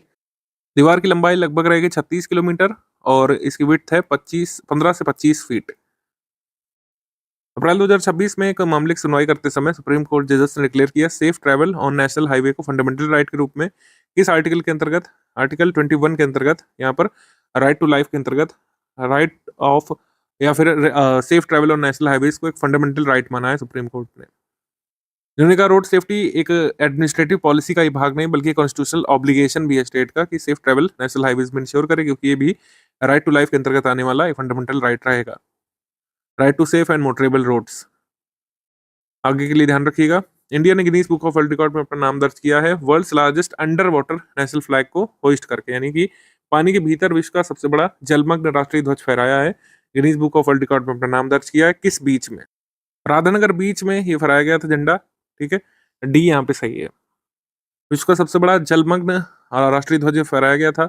223 डाइवर्स ने इसमें भाग लिया था। Indian navy, police, coast guard और अदर एजेंसीज के ये डाइवर्स शामिल थे।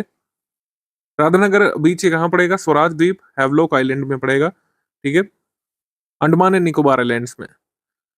आगे बढ़ते हैं हम लोग, कौन सा स्टेटमेंट यहाँ पर करेक्ट है? इंडिया ने अपना रिवाइज टारगेट सबमिट कर दिया 2031 से 35 तक के लिए यूनाइटेड नेशंस फ्रेमवर्क कन्वेंशन और क्लाइमेट चेंज के अंतर्गत। ये सही है। कितना टारगेट इंडिया ने अप्रूव किया है? इंडिया ने कहा है कि भाई हम जो है जीडीपी की एमिशन इंटेंसिटी को 47% तक कम करेंगे, 60% यहाँ पर installed electricity capacity non fossil sources से हासिल करेंगे, और 3.5 से 4 billion ton of carbon dioxide forest और ट्री कवर के माध्यम से सीक्वेस्टर करेंगे। ये मेन इंडिया के डिवाइस टारगेट है 2035 तक के लिए यूएनएफसीसी में। नए टारगेट 3 पिलर पर केंद्रित है: emission reduction, clean energy transition and carbon sequestration. तीनों ही पिलर्स पर भारत काम करने के लिए कमिट कर चुका है। असम गवर्नमेंट ने इंट्रोड्यूस कर दिया uniform civil code, Assam bill 2026 अपनी स्टेट लेजिस्लेटिव असेंबली में। ये सही। स्वीडन ने अभी कमीशन किया है ये माइन ककोला के पास, यूरोप की पहली पूर्णतः एकीकृत लिथियम परियोजना। ये हम डिस्कस कर चुके हैं, स्वीडन नहीं, ये किसने किया? फिनलैंड ने किया। ये रॉन्ग हो गया। हमारा उत्तर क्या हो जाएगा इसमें? करेक्ट है 1 and 2 ओनली, 1 and 2 ओनली, ए, केवल 1 और 2। मई 2026 में झारखंड के किस जिले को भारत का पहला मोती उत्पादन क्लस्टर घोषित किया गया है? हजारीबाग को। हजारीबाग को जो है ये भारत का पहला officially recognised India's only pearl production hub ये घोषित किया गया है प्रधानमंत्री मत्स्य संपदा योजना के अंतर्गत। हजारीबाग, बी यहाँ पे सही।